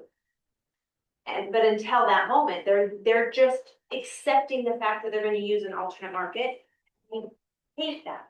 So at the very minimum, for me, I would like to see that 18, if they don't at 18, they don't have to sit there. Because they're adults, they're not gonna ask their mommy to come to an appointment with them to go see if they can use this. It's just too much, they're not doing it. And even the parents are reporting back to me that they're like, oh, we're gonna try to get them. So And I know that you all, and when I say you all, DHHS, you guys presented the numbers to us last year. Some point we had this data presented to us, right? Yeah. Did that, if you have it at hand, does the data break it down between 18 to 21 versus under 18 and how many patients utilized it?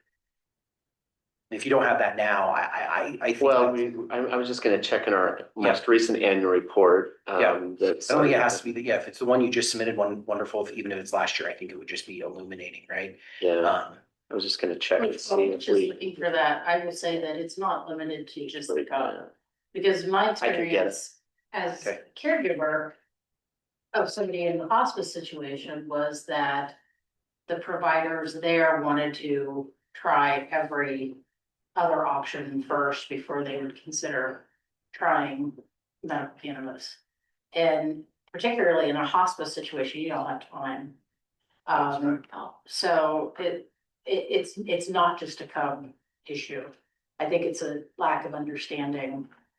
I think that is in general, I mean, because my experience was I was in a place of dire need and help, and I had to wait 6 months, and I had to go back and forth and back and forth, and when you're in desperate places, that was a really long 6 months to have to wait. And that was when you had a provider that would even be open to the Yes. conversation. Exactly, Because sometimes you couldn't even get in the door. right. Well, So- go ahead, Cal. So what is the, sorry, I'm starting to bring this back. So is the idea that we want to make a recommendation? What is our goal with what you presented? I mean, to me, the way I've presented it is how I think about it, kind of personally and what seems to be, what would be, I think, the most directed at patient access and allowing doctors to be doctors is the first one.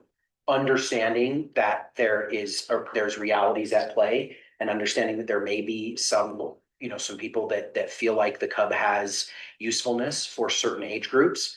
That's why there is the second proposal. That's why I broke it up the way I did, because that was when I came to it, I was like, look, I believe in some form of this doctor discretion. Look, quite frankly, it's a legislative priority we've been pushing now for probably 3 years. And something that's been important to me since I came into the market or into the program, in the industry. So I'm more interested in what the support is of the wholesale option versus kind of the pulled back option a little bit. And I'm not saying I will look, if either one of these are put into a motion, I will support either one of them. I think I was more interested in whether we want to put any limitations on the ability of the provider from an age perspective, meaning one does away with the cub entirely and one doesn't, right? So that's I think the part that I came to. Well, since you and Annette put this together, I think it's appropriate if you guys want to go ahead and make the proposal for it. And then what I would say is, this is really easy. If you don't have, so you provided 2 options. Pick when you want to make the motion on, and we either approve that motion or we deny it, and then we have a second option for proposing one. Yeah, If the first one doesn't go. Yeah, for me, I think as the person that wrote the memo, right, I'm not sure I want to be the maker of the motion. I'd rather someone else make the motion, but I'd also like to hear from Ken and from Cammie too, on how they feel, because I really did want to know how people felt about the 2 different options for sure. Yeah, appreciate it. I think that we've all been pretty consistent on wanting doctors to be doctors. And so I would say I would lean towards the first motion. But when I first read this, you talk about the blowing up of the courthouse, I feel like both of these are at some level. So I even thought in my head, gosh, you could go back to, here's 10 more conditions that we think you should recommend. I don't think that's a good approach. The one challenge I have a little bit with this is when, there's the political side of this, right? And I know one of the questions they're gonna be asked, well, you're setting up a scenario in which people can doctor shop now. They can go, gosh, there's an RMP that'll ride out for anybody. Now, that may be the case already. I would just be curious what your response would be to that, that we're gonna allow the doctor to be the doctor, make the recommendations based on the feedback they're getting. What would your response be that someone's gonna start going to doctor trying to find one? Again, I think that is something that would have to bear out in the data again, right? Because I don't think that all of a sudden doctors are going to just become immoral because, and go away from their, their ethics. Now, look, the opioid crisis, I think, taught us some different things. But I don't feel like there's the same incentives that have been built into cannabis that were built into some of that.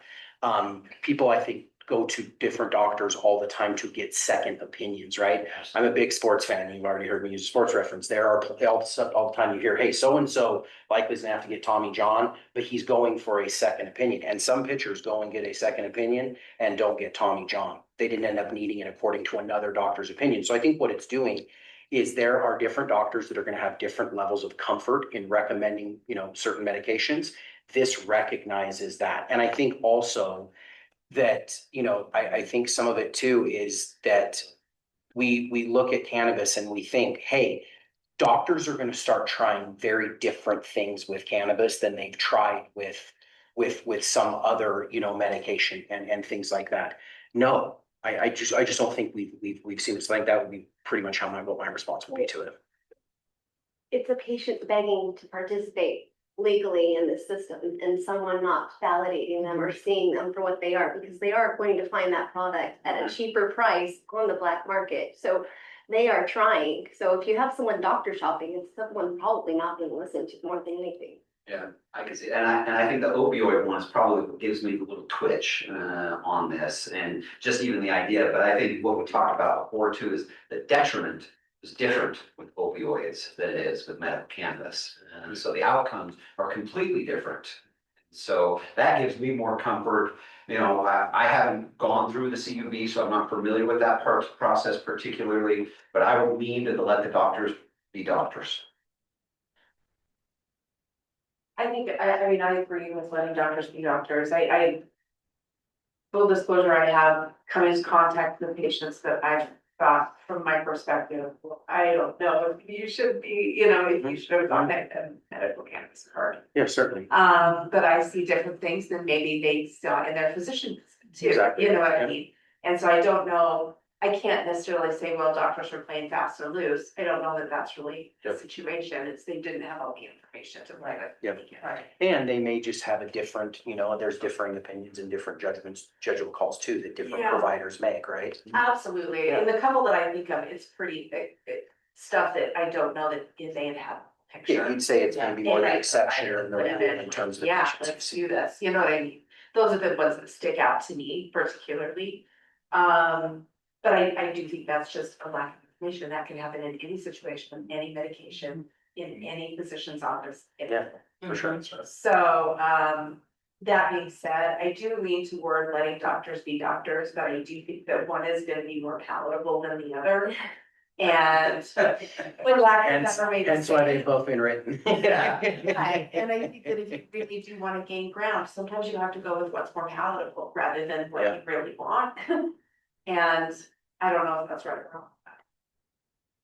While at the same time, I don't want to be in the same situation as that you've been mentioning since the beginning of the program. Don't worry, just wait another year and we'll be back to it. And so finding that balance though, getting some progress. And I would love to have like UMA have opinions and like. I wish they would. I mean, there's a whole bunch of bodies out there that if they had a strong opinion, I'd be like, well, I would like to align with them. Yeah. But to your point, I agree. This isn't the first time It's this has years. come up. We voted on this previously, about a year and a half ago. Yeah. So it's Yeah, not, so it's not a there's first like for a us. number of applications, it's different But it was from. a different vote, correct? Yeah. The vote then was eliminating the qualifications.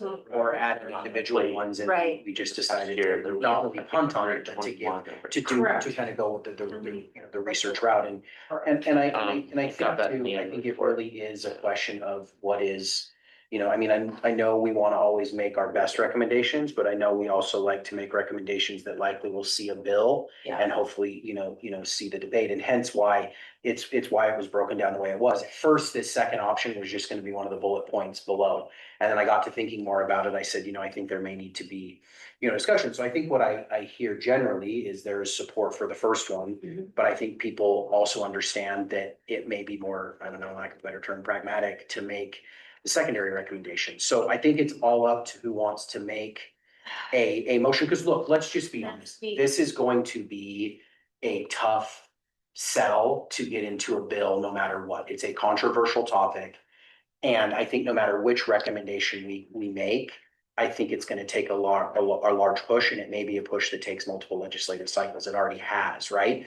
So I think I could see it to say, hey, let's just go for it. Or let's, so I think that's where now it's for you all. Maybe we can follow up on that, and if you feel like we're leaning a direction.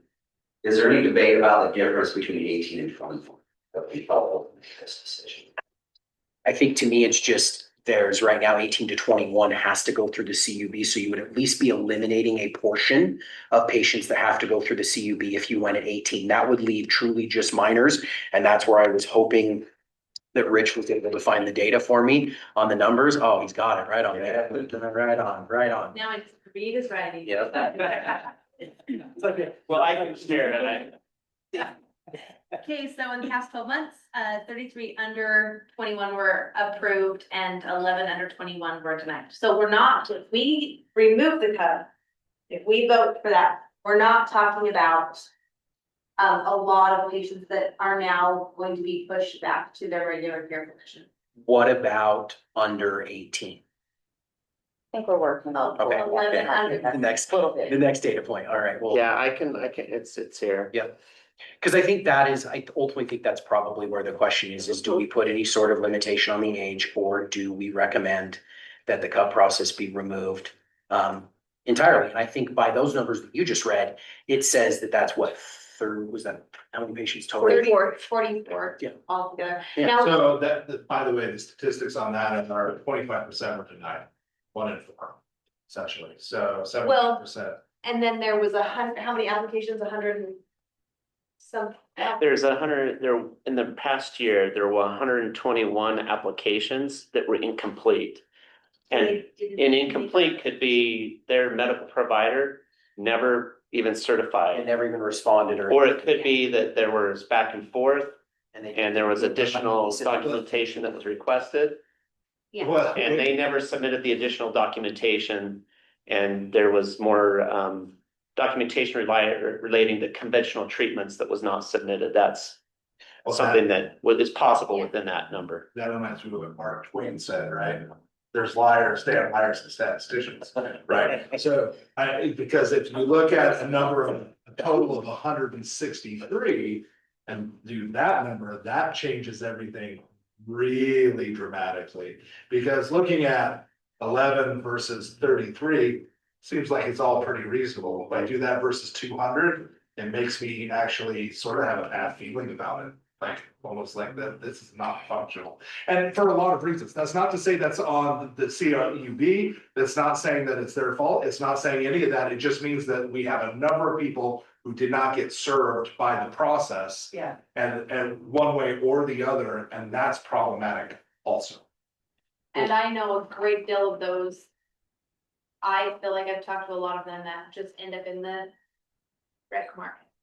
Well, and I think part of what I thought was that you could, if we end up going with like something like the 18 and under, we could also come back in a future meeting in the next couple of months and recommend changes or tighter restrictions on the CUB to make it so it's not like, oh, hey, you've got to have tried 3 or 4 medicines, right? If we go that route, just something to tighten down their ability to regulate or do things. But I think it's for someone to make a motion I probably hate at to this make point. compromises just in the hopes that it will get appreciated or effective. Like, I want to go for it. That's where Hey, I think at this point, you gotta make a motion and see where it goes. Oh, yeah, we haven't taken public comment yet.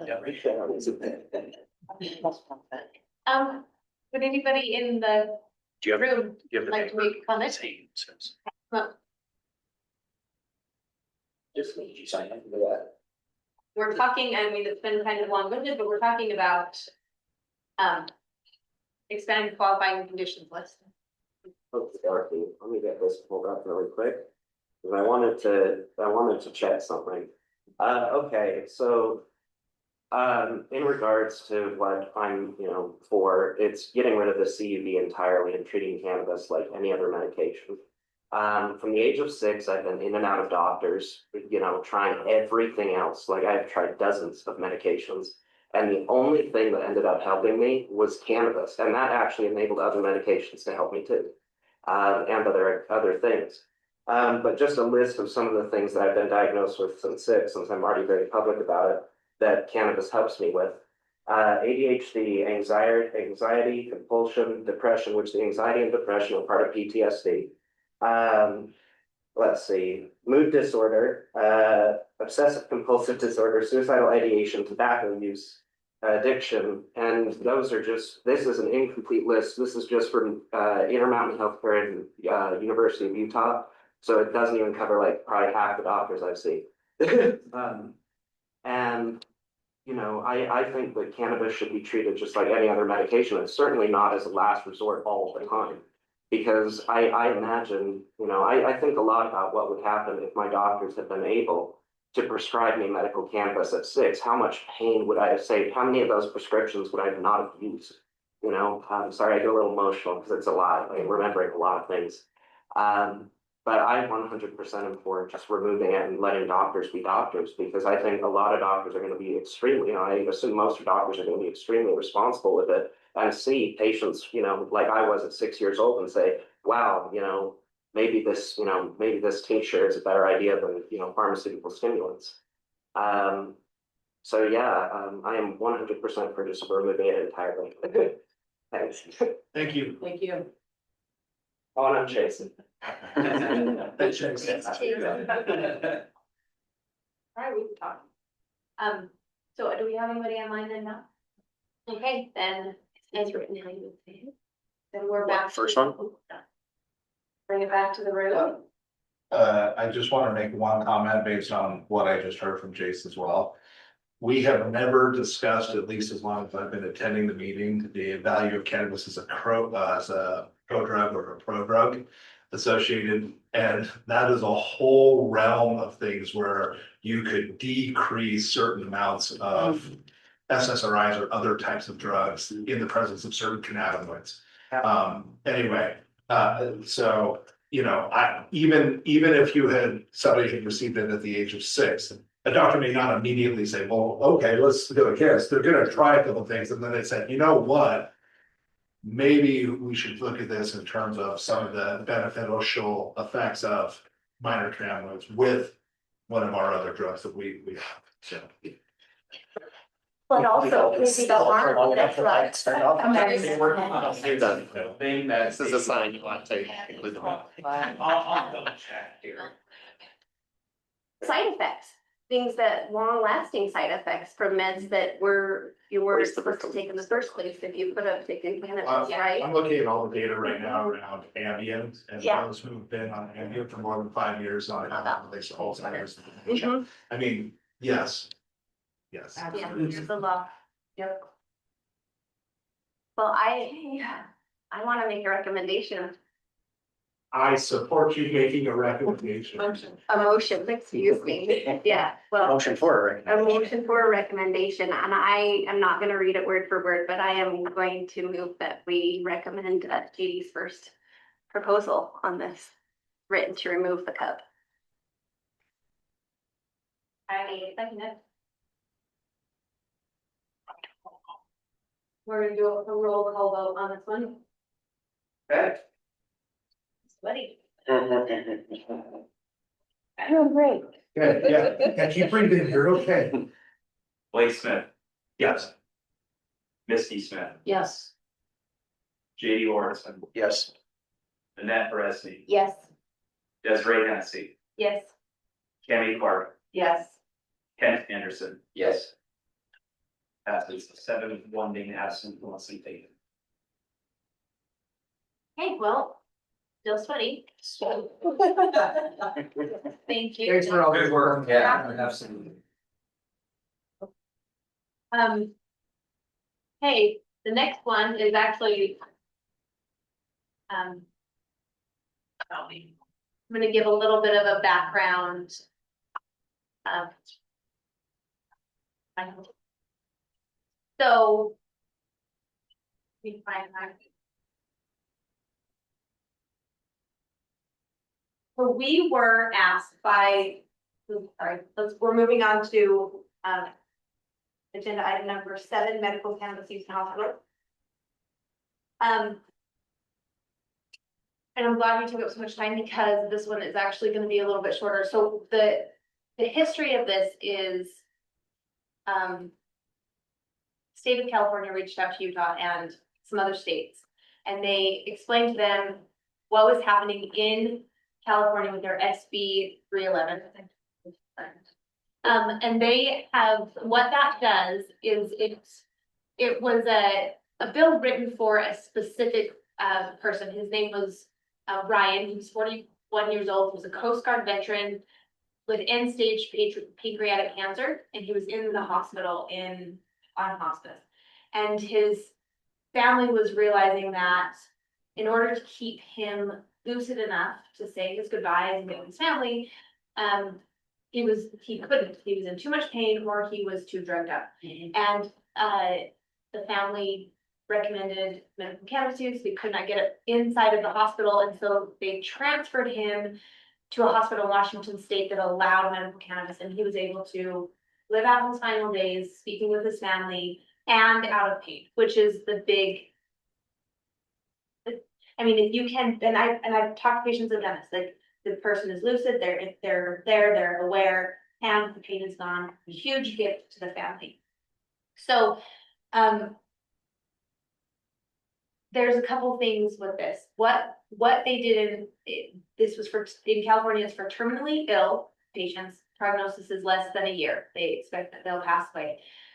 They require that the facility will allow use of cannabis for the patient. They can ask that like there's no smoking or something.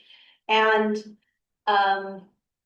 that the facility has to have safe storage. And I think there was some discrepancies in like if the family that was supposed to come in and give it, or if, you know, they were going to have somebody in the facility actually administer medication. So there's, that's what it looks like in California. The problem with Utah, I think there's people in this room who've had to deal with hospitals and rest homes and using medical cannabis in those. It is very difficult. And as it works right now, it's kind of, unless they're inpatient, like in a rest home where they don't have a family member with them all the time. If they have family members with them, if they're, you know, like just personally, my personal story, when my son was in the hospital, we just used it. We just told the nurses and they were like, thanks for the information, I'm not writing that down, right? And in talking to other patients, that's how it's kind of working in Utah right now. And if we were to ask for something similar to Ryan's law in Utah, what we would be asking is that this is allowed, but really the problem with where the lawmakers are having a hard time and where you know, in talking to Senator Vickers the last couple of days and talking to the hospital lobbyists, we would be asking them to break federal law. We'd be asking them to hold an illegal substance, possibly administer, and break federal law. I talked to the hospital lobbyist, the hospital association lobbyist, and he's like, we don't have a position on this yet. He's like, because we haven't needed one. He's like, but in knowing the hospitals, because of how much of their money in Utah is federally funded, he's like, the worry here is that we would lose that. Now,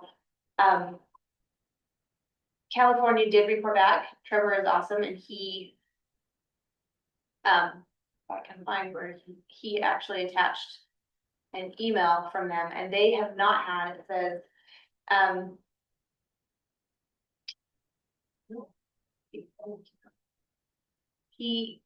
I am not finding information to them. I don't recall saying.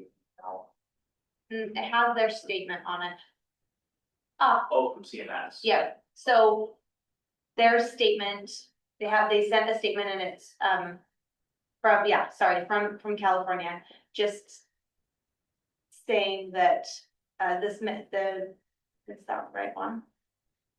Because it does it down all over the place. It does not address the use of medical marijuana or CBD oil that says that, I'm trying to find the spot, there was in this paragraph, they basically say, oh, there, it says, that they have not had any cases in which the DOJ has intervened at all. So since 2021, they have not had anything happen. So even if they get federal funding at some of those facilities, nothing has happened that has made it, has made this problem. So this is just to start a conversation. I did talk to the lobbyists at Intermountain. They're 0% interested.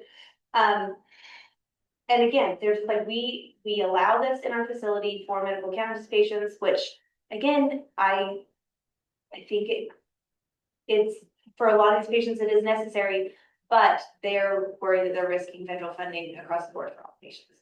And so, I would like to talk about other ideas that we could do something similar. And talking with Senator Vickers, I don't know that he actually even wants to pursue this anymore as of the other day, but I spent a lot of time thinking about it and going through what has happened in California. And I do think that there is some possibility to attach some of this to what we've done in the like hospice facilities and stuff like that, where we just say, hey, we are not gonna prosecute you, and kind of we offer protection. I just don't think that we can take it as, I don't know, unless JD knows of something with his lawyer brain, that we can do anything that would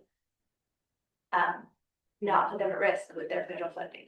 Yeah, I mean, you can protect them from potential state, prosecutions and stuff like that. That's what the legislature has the ability to do, right? Is to create those types of things. But just like in California, they weren't able to create those federal protections. What I'd be interested to know more about is more of the data from the implementation behind Ryan's Law and how much it's being used and the difference that it's making, for patients. But ultimately, I think what it comes back to is even if now does Ryan's Law mandate that they allow it under state law, right? Yes. So they can face issues under state law if they do not. That I think is what you would have to do in order to have more compulsion. Because if it is voluntary in any way, shape, or form, as you heard from the gentleman that presented at the legislature, if you listened into that meeting, they are not going, they're not going to. Now, you may also I'd be also interested to know if there's been any litigation over Ryan's Law or anything like that as well in California. So it might be that we need just a little more research and some data on it, because look, the broad-based idea of allowing someone with a terminal illness to use their personal medical cannabis while in the hospital from a patient and just do no harm perspective seems like a no-brainer to me. That's a lawyer saying that. So, again, I don't have the medical training, but from a legal perspective and that you can see why there's been the hesitancy, and hence why California passed it as a you must comply and a not you may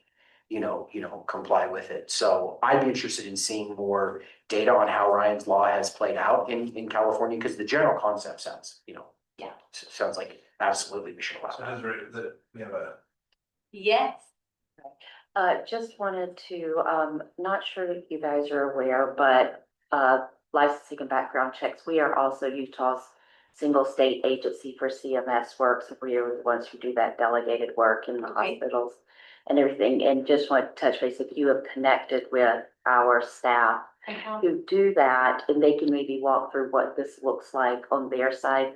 Obviously, we can only educate on our practices, but it might be helpful just to understand what that looks like currently in Utah. So I can. Yeah, if you could connect, I reached out to the lobbyists because I was thinking, do you guys have a stance on this? Like, if we do something like this, are you going to be against this too? Because really no point in asking if even their own lobbies are like, no, we're not doing that, you know?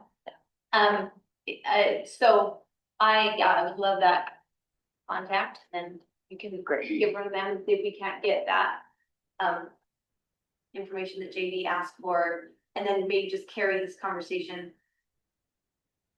Cause you've got legislative language, right? You've got a bill, right? You've got a law from another Yeah. state that, can be taken from. I'm actually scrolling through it, right now. And it seems So- like they have contacted multiple other states to ask them to do something of this and said, look, we're not having any problems and it's working. So I would like to see how many patients, but also, I think other places are rolling out. I did talk to a lot of patients and, we put something on the Facebook page and we got some messages and nobody wanted to comment, obviously, but they're like, look, when I went, they were fine with it. The only time that we're running into issues is, transplants. Because if you are getting a transplant, you still cannot be using, marijuana or alcohol. And so, yeah. I agree with JD on wanting to see some impact. What's the data? I think a key piece that was thrown in the Ryan's law that I thought this was good around federal compliance is they allow a healthcare facility to suspend compliance with state law if a federal regulatory agency comes and takes action against them. And they've to me, got that's a way to so settle it. similar how we've done everything too around here, right? Like especially with the employment protections. Yep. Like, hey, if that's gonna conflict with federal funding and stuff like that. So I would imagine it's compulsory, but like to a point, right? If you're going to face federal intervention, then yeah, you no longer have to comply, with it. So I'd be interested to see more data because I think the more data is gonna then help us to make if we are supportive of this, a more compelling argument to say, look, it's been successful.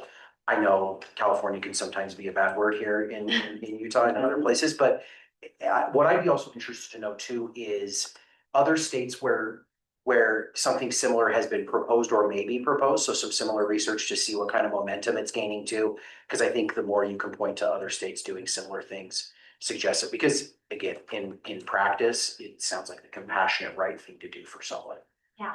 But you also have to be cognizant, you don't want healthcare systems to face, potential loss of federal funding, because for some of them, that is a major portion of their funding, but I don't think patients should be deprived of it simply because of the setting that they're in. But it also sounds like the way Ryan's law is written is there is a way to, because I even saw in there that it could be limited for certain patients as well, for chronic disease patients and stuff too. So, we're talking about terminal illness right here, right? And that's not going to be a large part of our population, and I think it's the compassionate thing to do. Yeah, the other, it seems like you could get this through much easier if you allow private hospitals, Yeah. private entities to do this. Versus like, you look at an IHC that's now across state borders and things like that now, you're creating a state law that may not be in line with the way that they think about how they do their business federally, because yeah, they're now crossing borders. So to the points that were made, the number is really important. You have 50 people who used it. You have 10,000 people who used it, right? Because if it's 50, DOJ's not gonna do anything. I don't know that as they listen to us. Right, but they're not gonna do anything. It's the same way when they go prosecute various people for various activities at certain points, because if it's below a certain threshold, it's not even worth the time, right? But if that number is really huge and they choose not to do anything, well, that's very similar to actually the entire state cannabis program. So we ended up adopting the cannabis program we have because so many other states have gone down this path. And DOJ didn't jump in and go after every one of those doctors and every one of those licenses. That gave us the confidence that we could withstand that type of scrutiny. This feels very similar to me. Because if everybody else is okay with it, chances are they're not gonna come after Utah first either, by the way. They'll go after California first, or Florida or somebody else. Yeah, then we pull everything back and be like, we never did. No, that's just playing. No, just kidding. Shiny keys. Well, again, I think that's why the law can qualify, right? Like when they can suspend their compliance with it. But I think seeing some more data would be helpful for us Yeah. to then put together as part of the memo and then into a proposal because. I'm supportive. Yeah, absolutely. I think It you're gonna it be sounds good, possible. I really did, been talking to every single, like, hospital, anybody from a hospital entity that I talked to, they're like, there's no way we could. There's Oh, no- I think if we make this recommendation, knowing that it's probably gonna be, something that we have to fight for. Again, I think to the point that Nat made before, I don't think we necessarily make recommendations based upon just what we think makes it available to pass. It's just something to be cognizant of, right? To me, it's not a deal breaker. It's just something to know and be informed on, right? It's waving a flag instead of, being a roadblock, right? It's just so people just people understand, what it is that, you may be facing, but being compassionate towards people at the end of life, I mean, sounds like a no-brainer to me, but there's the other side of it that it sounds like you've ran into a bit of a brick wall with, but there's the only way this has ever happened for cannabis in general is people just kept going at it. Well, by the way, sorry, this is a little bit of deviation, but it goes back to the very first conversation we had today. Mission, vision, type value type things. If the mission of this group partially includes what's doing right for patients, it becomes easy for us to make recommendations, even if we think that'll get completely squashed somewhere. Because look, we're fulfilling what we have committed to do in trying to do the right thing for the medical program. And we're recommending things that are good for the medical. So versus us just being like, no, we have another hair. This is what we're gonna try to get done now. Like this, I'd rather have something to say, look, we're sticking to our values on this.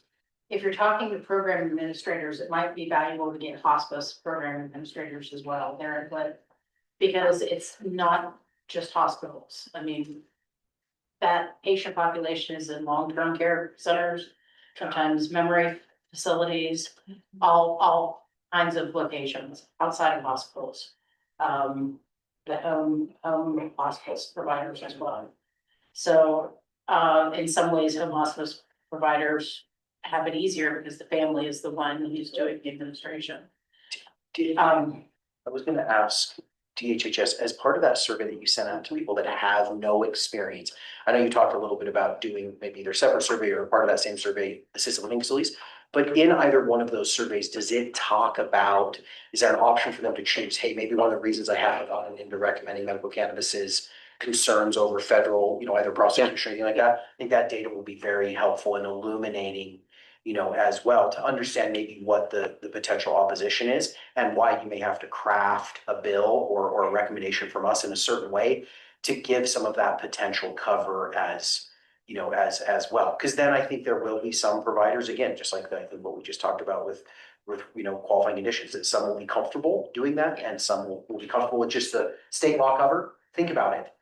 We in the industry operate with state law cover and zero coverage from the feds. If you read at least what the district attorney from, or, the DA for Washington, or not Washington, excuse me, Wyoming, just came out and said they are going to start prosecuting cannabis possession charges on federal land vigorously again, right? So like, you see some of those things, but I think sometimes it just continues to go on, right? So I think it would be good, but I just would like to see a little bit more data, and then maybe somewhat of a proposal. I mean, if it is just to adopt Ryan's law wholeheartedly, at least getting to maybe see the text of all of that in front of us so everyone can have the benefit of reading it. Because the general idea, again, sounds wonderful to me. One other issue also is whether or not we're asking them ultimately to administer drug versus allowing, right? Because I can't view any hospital network having a doctor retaining in their pharmacy cannabis products to administer to a patient. That's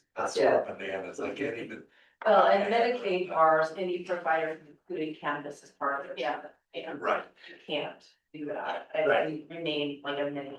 So, turning your, blind eye and allowing it to be administered to the hospice patients is one thing. So versus asking them to do it is another. By the way, that would also run into crazy stuff. JD, so if a pharmacy actually was administering, do they have to have a license now from the state of Utah to be a pharmacy? I mean, there's implications for how that will. The only way that I think that it would work is if delivered from the cannabis pharmacies and then maybe kept in a locked box in the room, or you know what I mean? Or if a individual at the facility was designated as a Well, and that's, happens in- and that is exactly what happens now with assisted living facilities, right, and other facilities. Right. The facility itself becomes a caregiver, and then someone within the facility ends up taking the delivery order in That's the and solution. everything, receiving it, making payment and everything for it, and then keeping it. Yeah, and then it can be, you know, administered. So I think, again, a distinction that Blake makes between private and public health systems will be important too.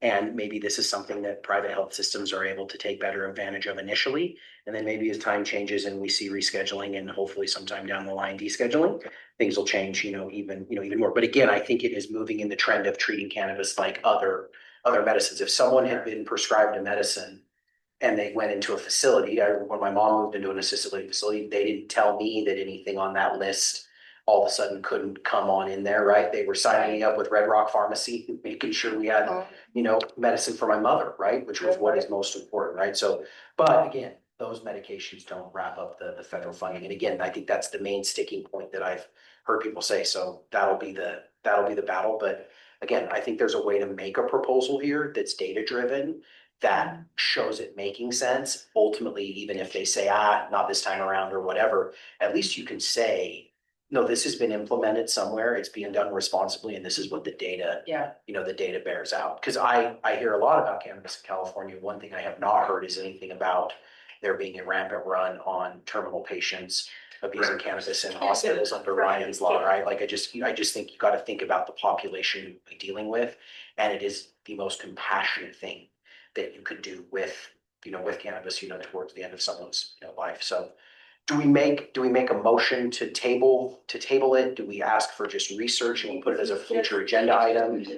Informational, so I don't Okay. think we need to table, but So maybe there's another agenda item, and we have some of that information. that's our next action here. Yeah, we need to comment, one other thing to take into consideration is the force. Utah does not usually force, so all the lawmakers have a really hard time of saying, hey, we're gonna force a private company to do this, or a public, I mean, it's no different than the employee protections that yeah. that we recommend, correct, right? So, Sorry, yeah. yeah, I think it takes some thinking. Okay, let's go to public comment. Chase. Hi, it's Chase Hey, again. Chase. Chase Angela Giles. I just wanted to start another aspect of the discussion, which is, rehabs, and hospitals like that where, programs like the public domain Green, Clean and Serene or Cali Sober Recovery, these are new programs that are taking off, and it's because they're working for people. And, there's going to be a lot of people in like rehab facilities that, they're going to be saying they're going to work that when they leave. And I don't think it does anyone good to separate the doctors from those moments where they're integrating. I just wanted to say, I think definitely the route is to let people just bring their own to the hospital. As far as I'm aware, the federal government even has a patent on cannabis for things like addiction. So I imagine if the federal government was going to come in and do anything, it would be pretty drastic. So I think that we should consider during these discussions that there is a break right now between federal and state intentions. And, that it's an unavoidable part of the conversation. And, we need to ask ourselves, do we want to see hospitals try to do it, or are we going to take the safe route and, have people bring their own? But either way, we can't just say, no, you can't have it there, because that separates doctors from real care that they need to be monitoring in certain cases. Just one other quick thing since I have time. I've been looking into the phenomenon of terminal lucidity, and, something I've realized in my research is, it's probably related to endocannabinoids. Which means something like, if that is true, something like cannabis can supplement for that in the final moments, providing, lucidity. Or even, beyond that, there's things called artificial homeostasis, which I just wanted to put on the record. But, rehabs. Thanks. Thank you. Just Oh, that's a great one. Hey, any online? Alan. Hey, all, can you hear me? Yes, Alan, we Hi. stay there. Thanks. Alan Roth, Curaleaf, Director of Compliance. I wanted to thank you all for a very, very interesting meeting today, but I did want to comment that whatever you've done to set up the audio today, for those of us who monitor remotely, this is the best it's ever sounded. So whatever you Trevor's, Alan, if you could have seen Trevor's face right there, he was hanging on every word. We love Trevor. I could literally hear every single word mentioned, and this is the first time that's ever happened. So kudos, well done, and please do so next time too. All I got. Thank you. Oh, that's. Thanks, Alan. Oh, man, Trevor's face, I wish I had. Should have taken a photo. Should have taken a photo. Yeah. Video. Okay, well then, I think, for that, since we don't need to table it or anything, we'll just recognize that we're gonna, It's a future agenda item. it's a future agenda item that has, and I'm really thankful for you guys giving me these ideas, because when I was talking with, they said Senator Vickers, it was like, they wanted this to talk about, and then they were like, we're kind of at a loss, and so, thank you for that. Our next and final agenda item that we have just 3 minutes to get through, is what do we want? Is there anything you guys need added to the tracker? Blake, you're new here. Give us your best shots. What do you want to talk about? Oh, man. There's a tracker being kept of future. There's a tracker being topics. kept, so fill up some spots and then we need to talk about, you know, About it. how do you guys feel, what he thinks, how do you guys feel about talking about this hemp issue soon? I mean, I don't know if we need to talk about it before legislative session. It sounds like we have a year. But it is moving everywhere.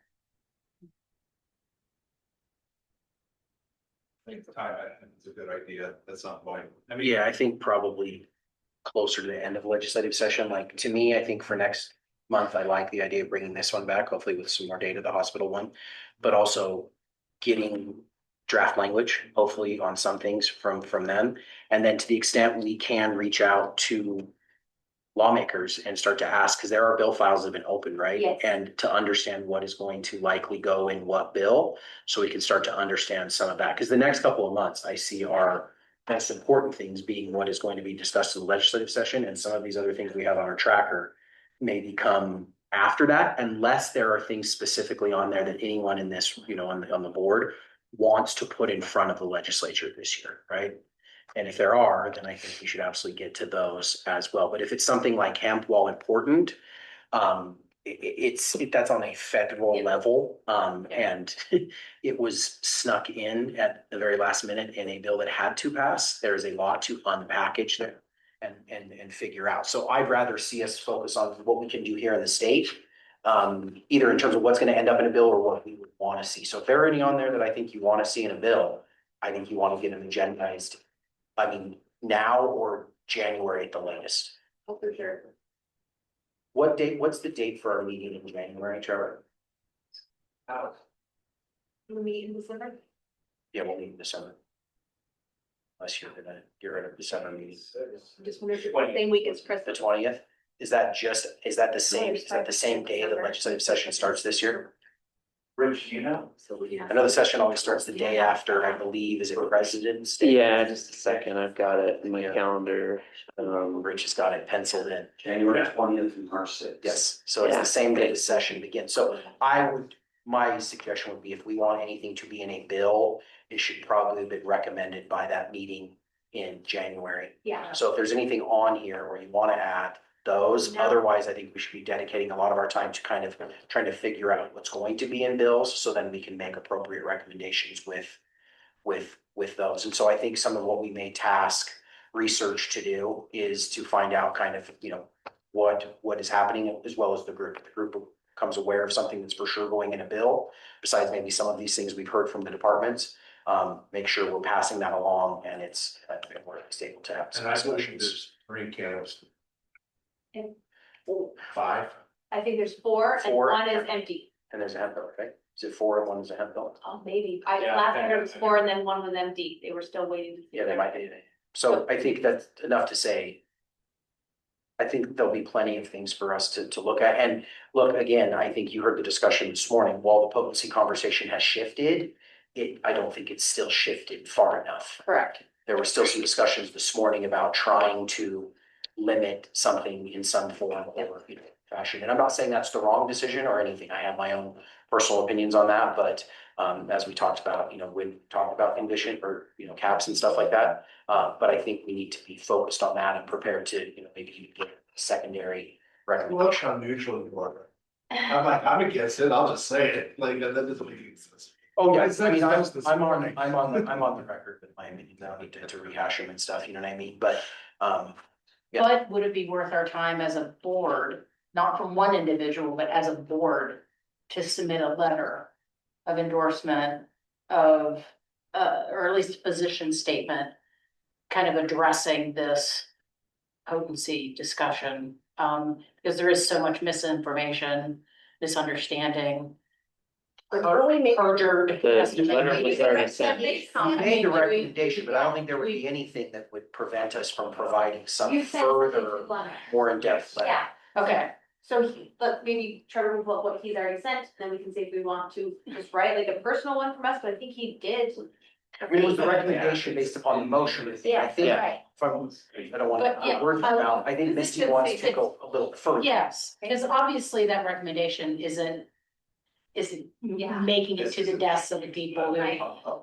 So I know somebody who could write a really great position statement about. The two of them are potency. sitting right And here. I feel like I feel like this could be a thing that was done really easy for me. Not to volunteer anyone for, but I get what you're saying too. Yeah, because I mean, think I the just feel like- recommendation means something, yeah, but the conversation persists. And I think that it's, again, it goes back to me, the whole concept of educating on this whole topic. correct. As opposed to finding some arbitrary prohibition that you copied from some other state that may or may not even have the intended effect that people think it's going to have to solve a problem that I've yet to actually. I just feel like I have to attend a lot of meetings and say the same thing over and over Yeah, again. you'd rather because just put it in nobody writing. is, yes, Yes. it's Yeah. just, it's not that I have to, it's because you have parties who keep pushing a topic that isn't scientifically justified. Right. Yeah, I don't think there's anything that stops us from writing something like a letter or anything like that. I mean, we make motions and recommendations. But I also think you would easily be able to write a letter that we then take formal action on at a board meeting. Right. And send. I just don't want to overstep because I know there's already been like a health and human service, there was a letter that came. Am I remembering wrong? There was a letter in response to the letter. Yeah. Yeah. Yeah, you remember? State Utah sent Yes. a letter to And numerous we parties. We could write one in response to that. I think everyone's. Or you can write your own I'm as gonna well. have it. Yeah, I think, or you can write your own, like, I think what I hear Missy saying is that. The recommendation was a good first step, but because the conversation persists and it seems like the same topics keep coming up, it Yes. might be nice to address it in writing. And sometimes I don't think recommendations are public enough. Right. I don't, Yeah. whereas I think the letter might be more of a position statement from the board.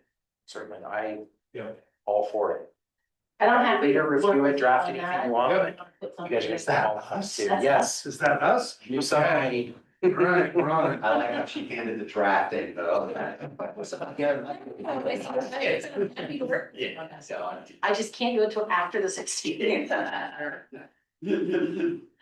Hey, yeah, then I will put that on the agenda. Okay. And we'll take it from there. I just think. And we promise we'll get it to you like 1 minute before we start the next meeting. Absolutely. 7 days. Well, Yeah, by the bylaws, 7 days One, before. 1 minute before 7 days before the next meeting. Yeah. And if you need help with it, reach out, like if you guys need to, you guys write it and Yeah, you you want- need you want somebody to to run it through chat whatever. GPT for you. Please, Shine. please don't do that. Yeah. Please don't do that. couple topics, so here's I'm not for real, but here's some things that are on my mind all the time. We as a board have plenty of expertise from a lot of diverse backgrounds and areas. Education events, we should be able to participate and do some education events as well. And so how we do that and where we participate, and where we go, I mean, I would love to also have the, agencies be able to have weighting on some way. Yeah. It would be helpful to have the board have, Dr. Smith over here be able Right. to present something, because the reality is, we talk about, as long as I've been attending this board, we talk about education stuff all the time. And yet I still answer the exact same questions all the time about cannabinoids. And it's crazy that we just Yeah. have the same conversations over and over and over. The other thing is, I would love to talk about minor cannabinoids. I would like to talk about specifically with around which ones they think are intoxicating versus ones they don't, right, like CBCT, that was an example of that, where that also becomes as part of the intoxicating list. It doesn't even follow the exact same enzymatic pathway as THC, like that was so wild to me, like it made no sense scientifically. So just talking about the minor cannabinoids, how they're formed, why we think some do certain things versus others is an important topic. Because we should be making recommendations probably to the departments about if they're gonna get new standards, where are you gonna lump those standards? And that's actually based on law, so that's not throwing shade anywhere, because they base that off of the definition, but Yeah. we should look at that definition, because I don't think this. Should be based on data, right? I like to. We should base it on. Got it. Evidence-based seems to be something that comes in a lot of our recommendations. Yeah. Okay, well then we need one last motion. Motion to adjourn. Somebody vote it out. Like that.